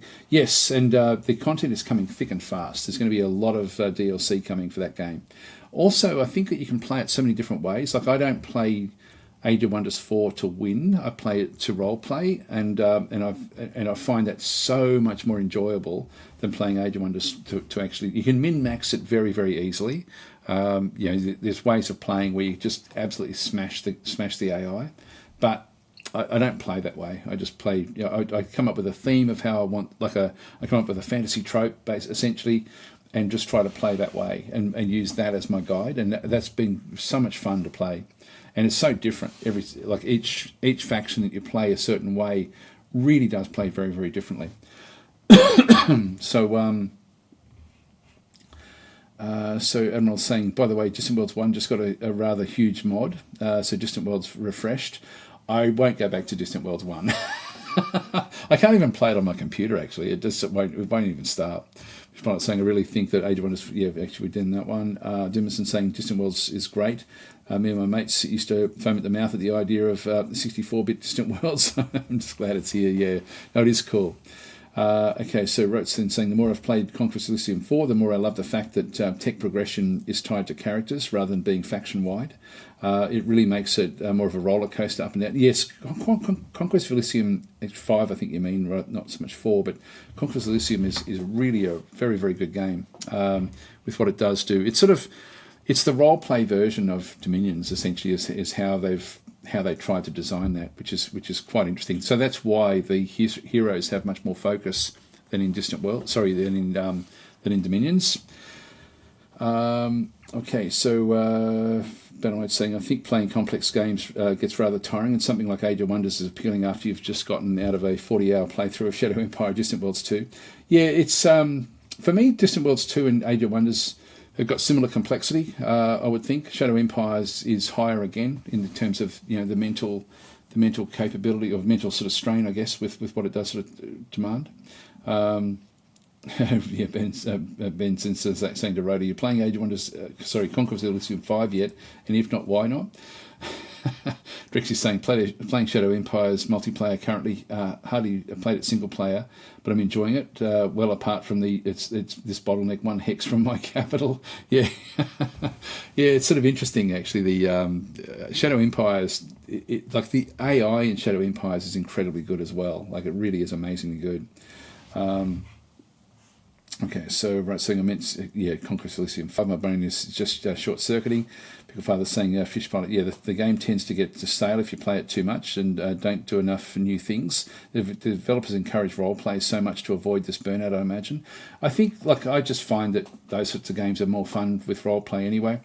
Roger's then sort of saying, so is the Songs of Conquest a fantasy game you were thinking to record a playthrough of? To Ben. Yeah, so Songs of Conquest is about as close to Heroes of Might and Magic as you're going to go and get, and that's actually currently being updated as well. Actually, I'll just go back to my Steam page because I've been playing that this week as well, actually. Where is it? I'll just go back to library.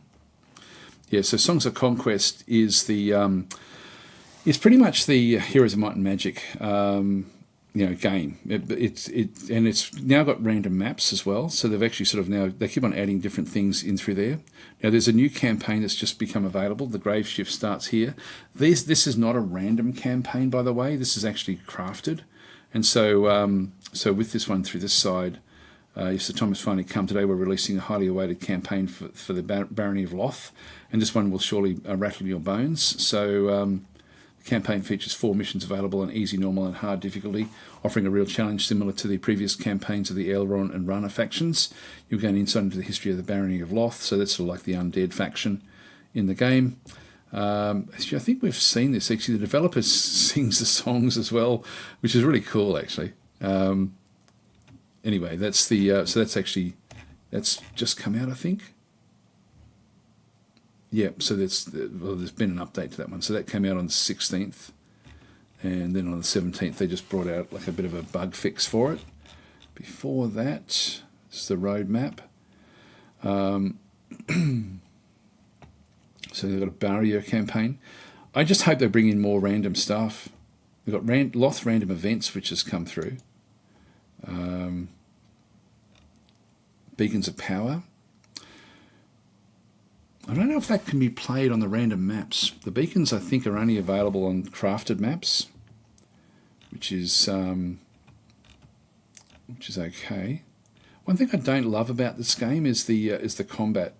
It's sort of, even though it's great having the tactical map and the way that the tactical map actually works, but it's not as it's better than Master of Magic, but it's not as good as it could be. It could still be a little bit more powerful the way it sort of does then work. Unless I'm missing something with it, I may be missing. I've been playing it, as I say, a bit, just trying to sort of figure out, like there's no, like you do get it is certainly better than Master of Magic. You do get advantage for sort of staying on heights.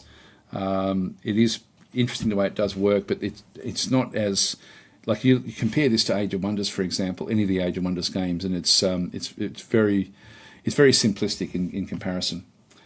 Okay, so where are we up to? So Tenra is saying Oceania might be a crossover foundation into a Naval Forces DLC, but he added Naval Forces as well. It might just be too time-consuming, which would have led with performance issues. I think I think it was just conceptually he couldn't really sort of get his head around having, like, because the scale of each hex is 300 kilometers. That was almost like, it was like that it didn't make sense for him to sort of do that. But I think that people will be demanding naval forces, so I wouldn't be at all surprised if they are added to Oceania. Dumerson saying, but Shadow Empire's low graphic fidelity would lend itself well to different map layer analogous to Conquest of Elysium. Maybe not too many, perhaps one planet and a few moon max. Yeah, that would be good. Actually, even underground caverns, that would be interesting. So Thistle saying, I do need to get back to Songs of Conquest. I've just not had the time to play it. It's a good game, yes. It's a good game, but yeah, it's the trouble with all of these Heroes of Might and Magic games, and all of them suffer from it, and probably least so with Songs of Conquest, because of the way that they actually handle the buying of units. But it tends to just accelerate away, and like it ends up, as long as you can get through the first portion of the game without losing too many troops, you're then going to steamroll everyone else. And that, unfortunately, is sort of the feature of all of these sort of games, which is, in the end, is the thing that sort of turns me off them, to be honest. It's one of those things where there's no real coming back from a bad start, which is a bit of a problem. So Bannerman's saying Songs of Conquest is pretty similar to Age of Wonders 1 and 2. Actually, I think the combat system is absolutely amazing, incredibly addictive. Ben, you're just trying to bait me. That's all it is. This is just full on baiting. The graphics are gorgeous too. Very polished game overall. Ben, this is you're off on another beam. This is just out there. It's the graphics are sprite based. They're not 3D based. So I'll have to disagree with you there as well. Yeah. So Mariner's saying you might like Battle Brothers. It has tactical combat and RPG elements, but again, if you miss a battle, that's the end of the game basically, which I don't like. And I find that games that become unforgiving, like one of the things I thought that Dominions was like that, but Dominions actually isn't. Dominions, you've got a chance where all of a sudden, if you lose your army, you're then going to have such an injection of funds coming in that you can build up again relatively fast. Certainly probably not as powerful as what they were, but you do get to build them up fairly quickly again.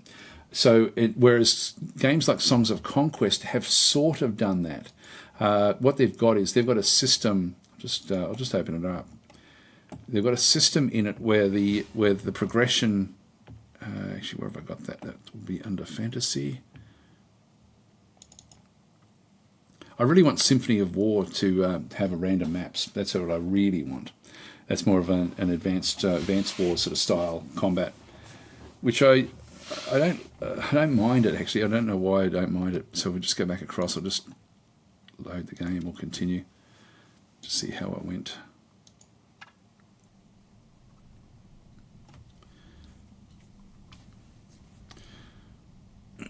So one of the things that this game does well is that, and I've got like a hero that's sort of up in this top corner of the map. When we go, there's got a small settlement through there. Have we got much gold? Yeah, I do actually have a bit of gold. So if I can sort of go in and build. Hang on, where is it? Don't want to play. Why don't you want to play? Oh, there we go. Just claimed it. So now I can go back in. We can now sort of upgrade the settlement, or we can go and build managed defences, or have wielders, or I can just go and click on these and start to sort of build other things. But when they come in through, like if I go and build like a peasant's hut or something like this, where I'm going to be able to then get more archer type units, it doesn't do it week by week, which is what Heroes of Might and Magic does. This one does it every single turn. But where this one doesn't work well is you still need to have like a group of units dragging them back to the front all the time. So your money does run away. So you don't really, you want to be sort of more getting things where you end up getting a gold per round initially. So I will just build that one. But that's the one trouble with this game is this. I'll just go and grab all these as well. So these have got footmen. Now I've only got one footman left that I can actually put into this particular stack, unless I got rid of that, which is a shame. But that's now wasted. I wish that, again, I could have sort of seen more of what was going on with that particular one. But the game itself, if I go down and play, is there anything else I can grab? I'll just play this one out. So that one's going to give me 75 gold. At least we don't have to go and collect that. But so many other things have to be collected. So it's a peasant hut. That's going to give me a heap of these guys. So I do actually have a fair few of those that I can add in. So I'll just throw those in. We've got hardly anything else left. But these here, you need to keep on going back and picking up the forces from here, which is a pain in the ass. And so many of these games actually suffer from this. Let's just come back down. End our turn here. But it's the graphics. It's just all sprite, so it's sort of fairly lowish quality graphics, but it's still functional. Just grab those. Some extra gold. Tribute of Order. Celestial Ore. Pick up the rest of these now. So we can get up to 50 in the stack. I don't mind the limitations we actually have through here. This is actually good. But you just need to keep on coming back through. There's a tavern, which we should be able to get more. Just end the turn. Then we'll come back and just do this combat. But the combat itself is very, very basic, but still better than most other Heroes of Might and Magic sort of games. So it's the Cozy Tavern. Just go and grab that as well on the way through. So we're not going to be back here. So this is 200 gold per turn. And so when we come back down, this group through here, you can see that this has got a horde of militia. It's going to have between 51 and 99 characters in it. So our group is actually doing fairly well. Let's just go and attack it. So this is where the combat then takes place. Now, you can see there that they've got like heights back in through this other side. So they're going to have mainly archers. So we need to get to those archers fairly quickly. I'm just going to drag that one across. Although, might swing them around the other way. We've got one big group of archers at the back there, and we need to get our other forces through. So if we just go into a manual battle, I like that aspect. So that's nice and quick.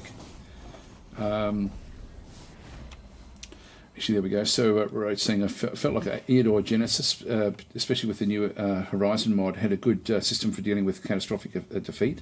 With province guards and castles, it's possible to give yourself time to rebuild.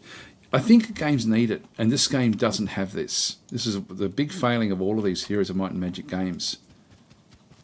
Did I just... No, I didn't screw that one up. Yeah, I've got a fair few there. I'll just move these through. So this one has got like limited areas that can actually hit, so these can't actually hit my forces just yet. I like this. They've actually added this in where you can see the different ranges. So they're going to have to move forward to then fire. So we're going to do the same thing. We're just going to move up to there. That's as far as we can go. So getting rid of my minstrels.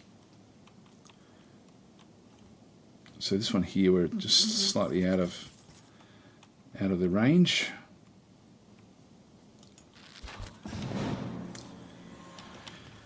Okay, so as we come forward, now they're going to have to reload for a turn. This one does get a shot. I'm not going to get close enough. We're going to kill off our minstrels. But there's just not a real lot of nuance with what happens in through here. So I'll just move this one further down. Actually, no, we still can do things here. We can get 2 or 3 of those. Let's just do that. Okay, and we pick up... Some of the mechanics are interesting, but just the actual overall combat itself is not that fascinating.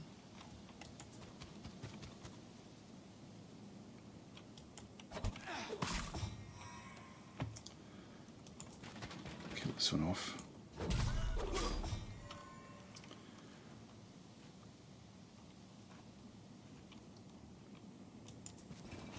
They do get benefit by being on the heights, which is good. So it's a little bit like Battle Brothers in that sort of sense, where there's there's benefits from being there. Battle Brothers has got a better system.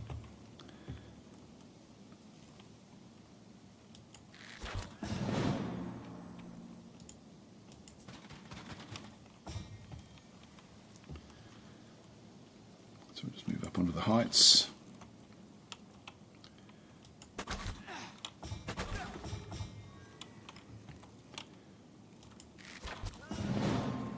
Through. Okay, we killed off all of those. This one's loading.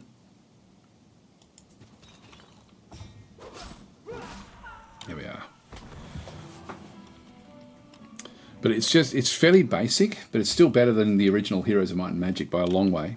But and then you can contrast that with like Heroes Hour, which has got the real-time battles, and I actually don't. I like the idea of these battles better, but the actual execution is not.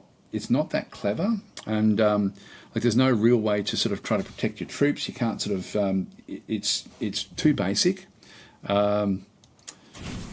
Yeah, it just doesn't quite do it for me. They do actually have random maps though now, which is good. I'll just save the game, and so I'll save that one. Wow, it's a year since I played, since I actually did a save on the game. Anyway, I'll quit out the desktop. But it does have some interest, whereas Heroes Hour, which is the giveaway, which was nearly time for that one to happen. So so that's great looking sprites. Cecil, yeah, it is good. It's probably the best of the Heroes of Might and Magic style games. Heroes Hour does have a different way of sort of playing its battle system. Let's have a look at this one. If I just go to Skirmish, one of the good things about this game is that, and this is where I think that this one has got like a lot more aspect that you can actually put into it, is that you do actually have, if I go into an actual skirmish, you've got different ways of actually trying to overcome a portion of it. And in this case, the combat does present things. So if we just go into this one through here, for example, there's 10 of these sea stormers. And so these are aquatic, and so you can actually just have a bit of a look to see what they actually do. If we press shift, we then get information. So this creature is aquatic in nature. If knocked off a boat, it will re-enter combat unscathed and retreat when this creature would otherwise die and instead starts fleeing combat. Rejoin your army once combat is over. Now, we've got different things we can try. There's 10 of those. We've got 1,090 points, so we can actually build an army to try to combat this particular one. This is where the game shows like that it hopefully will end up with fairly meaningful combat. So in this case, you've got a power of +2. That's just like a rating, 39 health, 5 to 8 damage, and 8 speed. So this is pretty much it's a fairly fast melee type unit. So if we have a look and see what we've got available, we've got a Carver back in through here, which is sturdy. So it pays extra gold. It's got warding, has a chance to avoid damage from elite creatures, and has a high chance of being unaffected by spells. This one here is a ranged unit, so we can sort of use some of those potentially. We've got a Hoplite, which is savage. This deals more damage and has less health. Retaliation, whenever this creature takes damage and survives, it will be able to attack again faster. That wouldn't be too bad. This one through here is ranged, so this is able to fire a projectile, damaging enemies at a distance, so that's actually fine. Confusion, enemies struck by this creature have a chance to become confused. Confused creatures will wander aimlessly for a few seconds before returning to normal, and it's a healer. So this creature is able to heal allies 5 times, with heal restoring health equal to 2 times this creature's attack. So that's interesting as well, but 215, and we've only got like 1,000 to spend. This one through here is an ice engine. So fragile, this creature takes double damage from enemies with more than 6 power. Well, they've only got 2 power. So they've only got the 2 power, so that's actually not too bad. Enemies struck by this creature have a chance to become frozen. Frozen creatures cannot move. That wouldn't be bad. And then we've got this one here, a miner. It's difficult to knock back and has more health than normal, and a taxpayer. So if we were trying to sort of figure out, okay, how are we going to defeat these sorts of things, we sort of think, okay, well, probably the ranged guys would be good. So if we just go and grab maybe, say, 4 of those, so we'll start with 4. We're down to 650 back and through this side. We can then start to sort of come back through and think, let's go grab a couple of those as well, just so we can try to sort of freeze them into position. Still got 320 left, and I think we would just go and grab the miners. So we'll just get the rest of them as miners. We've got 20 left. So we'll now start the battle based on this particular group to see how we actually go. They've got 39 health, 5 to 8 damage. These have got 36 health, but 4 to 7 damage. So not as much damage. So it's all going to come down to being able to freeze with this guy, and then do the bear guard damage with the ranged attacks. So let's just go and start. Now when we start, this is actually where, this is why I think the game has got a hell of a lot of potential, because if you can come in where you actually do end up getting your the combination of different sorts of things, like the miner, let's put the miner up front. So they're going to come sort of straight through. If we just go down to the bottom there, the miner can sort of stay in the front there with this one just off to the side. and then we can have the ranged units in the back there. Now, rather than actually go straight into the actual combat, why don't we sort of sit back and put it onto defense mode? So we'll actually start with defense, which means that our units won't move off. And I can always just come back in. Now, I always play at half speed because you can sort of see when things are happening. If we just go across and start the battle. Now, if I come down to the bottom of the map, it then does pause the game. So they've now all moved out. Our guys are moving up as well. Just let it go forward. So our guys haven't moved. They're coming across, and I wanted to give my guys a chance to sort of use their ranged attack. Let's now go on the attack. So the ranged guys, actually, I've had them too far back. But I quite like these little battles. You see how they're now running away from the attack, but they're coming back in. That was what we saw. They're getting through all my guys. Some of them have been frozen. So my ranged units are still doing okay. These frost guys are still all alive. Okay, we won in the end. They all ran away. So that's sort of like these little battles are quite interesting. But when you go and play on the actual game itself, like when you go and I don't know when the last one I was playing it. Yeah, just last week. If I just enter the game in through this side, you end up with so many forces that it doesn't really make a hell of a lot of sense with what you can then go and do. So it's actually one of these things where it just needs something to enhance that the ability to sort of play those battles out. Those little battles, the skirmish battles, are really, really interesting because you've got to think through, and some of them can be quite hard. Like they're a really good training way of doing things, but when you play a big battle, and I'm just trying to think of where we've got that's owned by us. This one's considered easy. If we go and do this particular battle. So here we've got a different sort of battle, and again, if we're going to hover over these, we can sort of see this creature moves slowly across the battlefield, so that one's going to take a long time. This is a 5 power plus. It's got a hell of a lot of hit points, does a lot of damage. This creature turns enemy creatures at high health into frogs, so it's sort of like a magical attack. Creatures deals damage. So this one does this Storm Hexer is good melee, but also good ranged attacks as well. Actually, maybe it doesn't. So we don't want that to be happening. And this one over through here is just a leech, which is a low power, but still does like a lot of health, a lot of damage. It is slow again and leech life. So if we have a look at our units now, ours are all over the place. Let's move this one back. We'll keep the halberdiers have got good spear walls. So this creature deals double damage to units with charge, leap, or trample, which none of these actually do. What else do we have here? Just a single paladin. I want to try to keep my strong units alive if I can. Got swordsman, a skirmisher as a ranged attack, but inaccurate. So let's go this way. Just bring our hero back down. If I bring this one into the middle here, now again we've got the ranged attacks. I don't think that these have got like a ranged ability. So I think maybe the hex is like a spell. Maybe we'll start on defense again and just sort of see how we go. So there should be, like, you can do certain things, but it doesn't really, it's not as important as it could be. So let's just go across. We'll start the battle. Now I do actually have some spells. Actually, I don't have them really yet. I've got Resurrection and Haste. Okay, let's go on the attack now. So we'll now bring our big forces in. So these guys are now charging in. Now these are going to be turned into frogs. There's a few frogs now jumping around.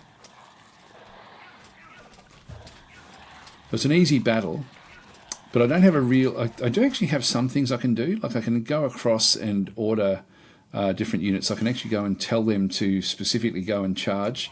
And I like the idea of being able to do this, but you don't tend to do it in the game very much.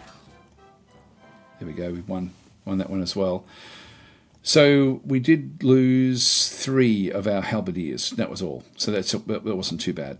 So anyway, that's just but essentially if you end up losing big battles, then it's going to really, really hurt you. But you do have some, like it's almost there, this game. And I don't know how or what could actually make it so that those battles are more engaging. It's really cool that they do what they do, but it's one of these games, like all Heroes of Might and Magic games, once you get out of the once you move away from the from the fact that of what it's actually sort of like once you sort of start to lose units, it's very, very hard to come back. Actually, this one's now just gone up another level. I'll get already got that one. Just grab that one there. That'll do.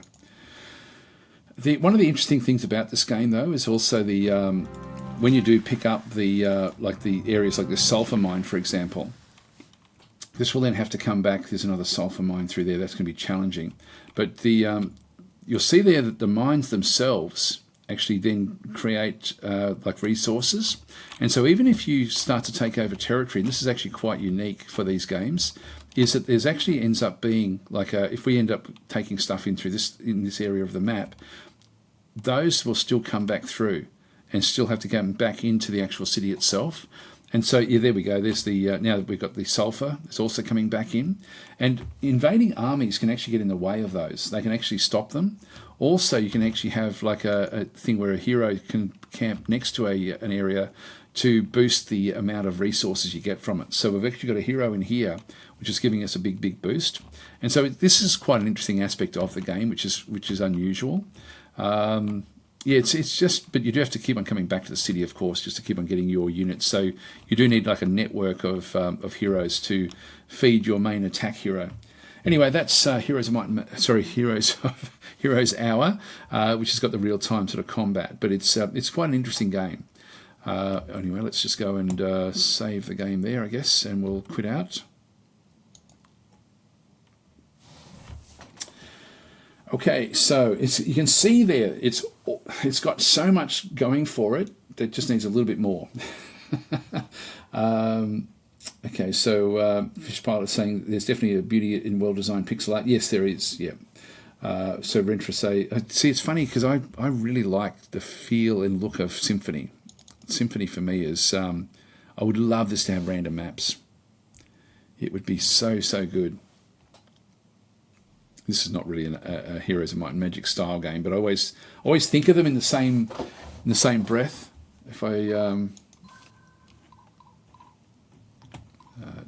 just auto save this one.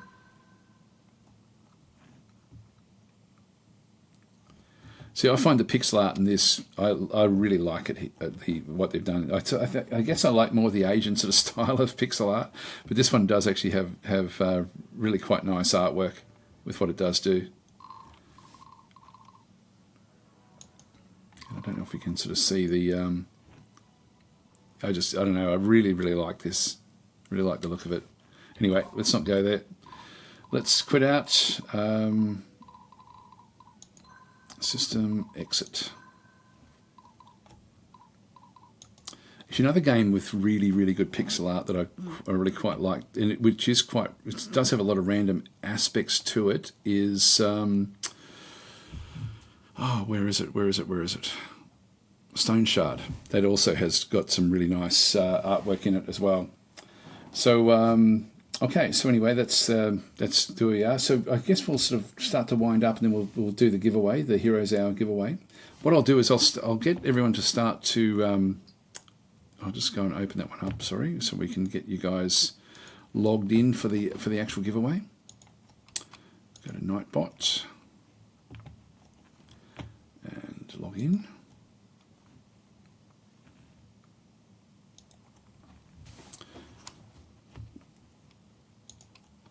And I'll just put hero again, like what we did last time. So just type the word hero if you want to be in the giveaway for Heroes Hour. And it's Heroes Hour with the DLC. So it's not just the base game, it's the base game plus the DLC. I'll read a few more of the comments while we do this one. So Battle Mode say, my advice with songs would be to persevere with it, see the end game content. The way the magic system is linked to your units fielded, along with the way wielders gain skills, is really compelling. That aspect is good in the game, but the actual combat itself I find a bit meh. But I'll say by the end you can become very powerful with magic and it feels very fun. I do agree with that. Yep. So Sizzle's saying, I find Heroes Hour pretty fun, but I do wish that they look better, and there was some overall polish that could have been done with the strategic bits. Okay, and Battleman is saying, don't judge the combat on the first couple of battles. It really is very intricate once you unlock more units of magic. The magic aspect is very, very strong with the different sort of classes of magic as well. In the songs in the Songs of Conquest, but yeah, I don't know, the actual combat itself I think could be just a little bit better. So Eddie Ballgame saying Heroes Hour is pure fun and in many in-game options and such modding potential. Yeah, I think Heroes Hour has the potential to be something really quite exceptional. So Dimmerson saying reminds me of Heroes from 15 odd years ago. Yes. Remember the AR crushing me in my first few runs of Heroes Hour. Again, you can build your army up, but it doesn't seem to have the nuance. Like in Dominions, you really have to think about what units you're going to be bringing in. In Heroes Hour, you just have to take what you can find. So it's really sort of funny the way that one does work. Jimison saying, damn you, Ubisoft, making us Canadians look bad. So Roger is saying it's a semi-auto battler, then as you do place the units yourself, no idea if that's an actual existing genre description.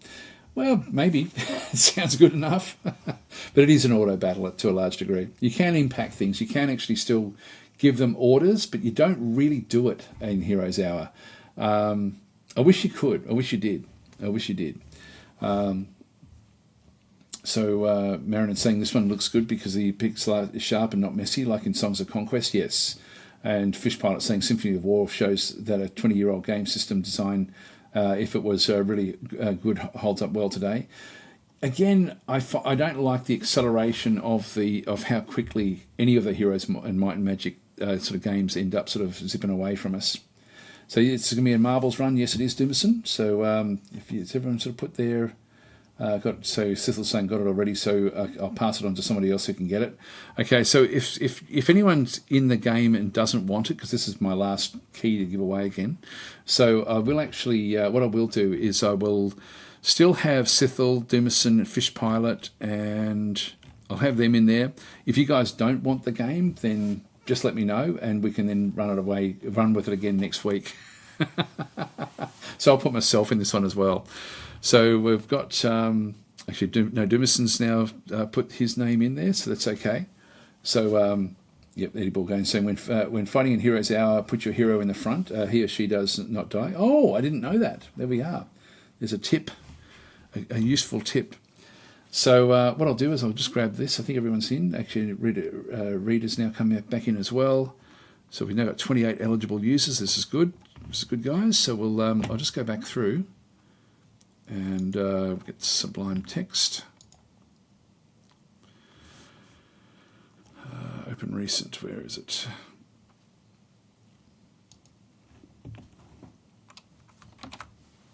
Delete all those. So Dimas is saying, I'll pass it on if I win. There we go. So Miguel is saying, if I win again, it'll be for next week. Okay, so and okay, I'll let you know if I win. Okay, yeah, just let me know if you've already got the game. That's fine. We'll just have it for next week's giveaway. If you're in here, I'm just going to get everyone's name into this one. I've got 28. I'm going to put myself in as well. So just go Control C, Control V.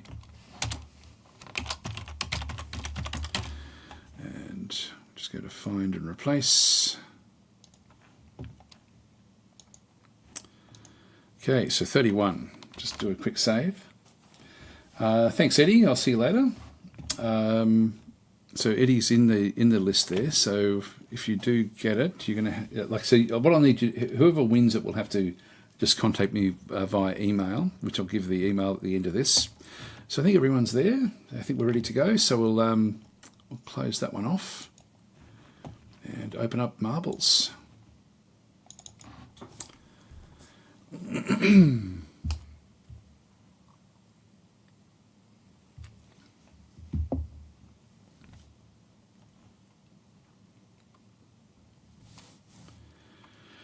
Get there soon. That was going to be 32, wasn't it? It's a bit loud. It's not too loud for you guys. I'll just drag that down a bit. So Dimmerson saying, may the best spheroid win. Yes. Roger's saying, funny how the number is almost the same each week. Actually, 32 is, I think, the most we've had, which is good. Let's just go to race. Let's do an average of there was a 351 frozen. Let's try that one. That's going to be 4 minutes. So we'll just go back across. It'll be a simulation.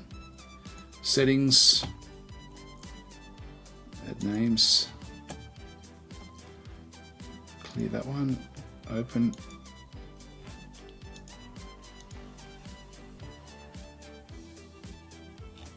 Okay, so we've got 31. 31 is what it is. Finish that one. And I don't know why the sound's come up. I thought I had that one turned off. Anyway, good luck, guys. Here we go. So we're going to be now racing. It's going to be. I think it's going to be a fairly long one. Here we go. So this is the cold. It is cold here actually. That's why I'm wearing a hoodie. This is the hoodie. You can see how the color of my graphic is a little bit off, but this is that same hoodie. All right, so we'll start the race. Good luck, guys. Down we go. So everyone's sort of getting through fairly quickly. Urasok is in the lead. And there's a big group in behind them. She's going to come out of here. Urasok's by a long way out in lead now.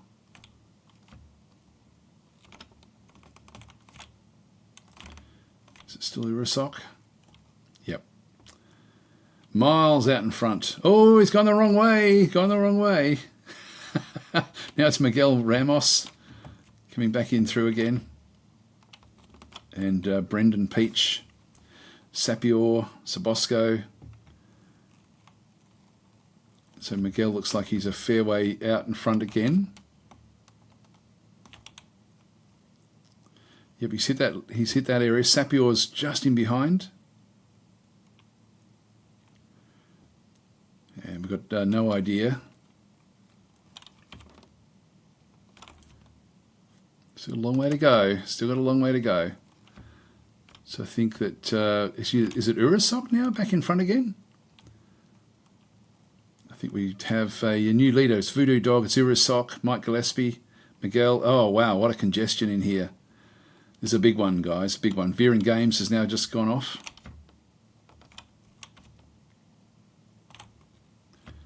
Trying to get through that little area back into that side. Mike's on the other side.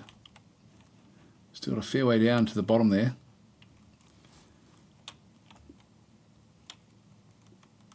Looks like Urasok's back out in front again. Yep, Urasok just in charge of, just in front of Amet and Bruno and Voodoo Dog. All of them. Voodoo Dog's now out in the lead,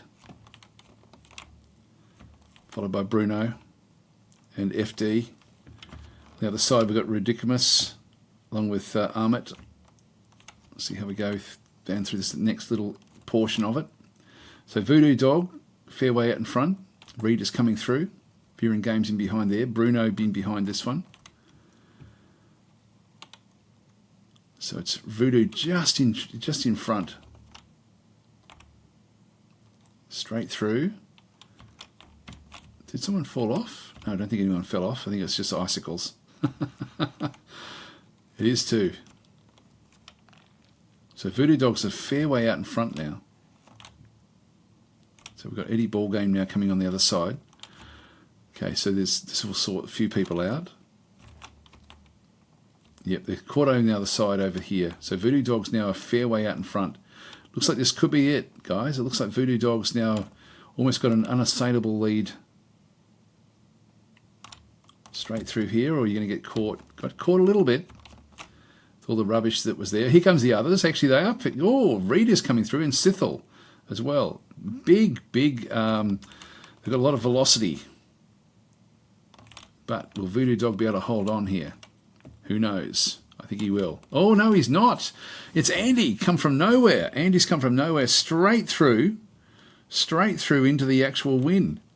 Wow. There you go, Andy. Well done. Andy Raynor for the win. Voodoo Dog just following in behind. That was a very interesting and close battle there at the end. So who's coming last? Lucia. But everyone finished pretty pretty well at the same time. So congratulations, Andy. That was a real comeback. You come out of nowhere. You weren't even in the in any of the ones. I don't know. It would have been fun to have sort of seen just how fast you came through that section. Lucia's really dragging along here, getting caught up in all the icicles.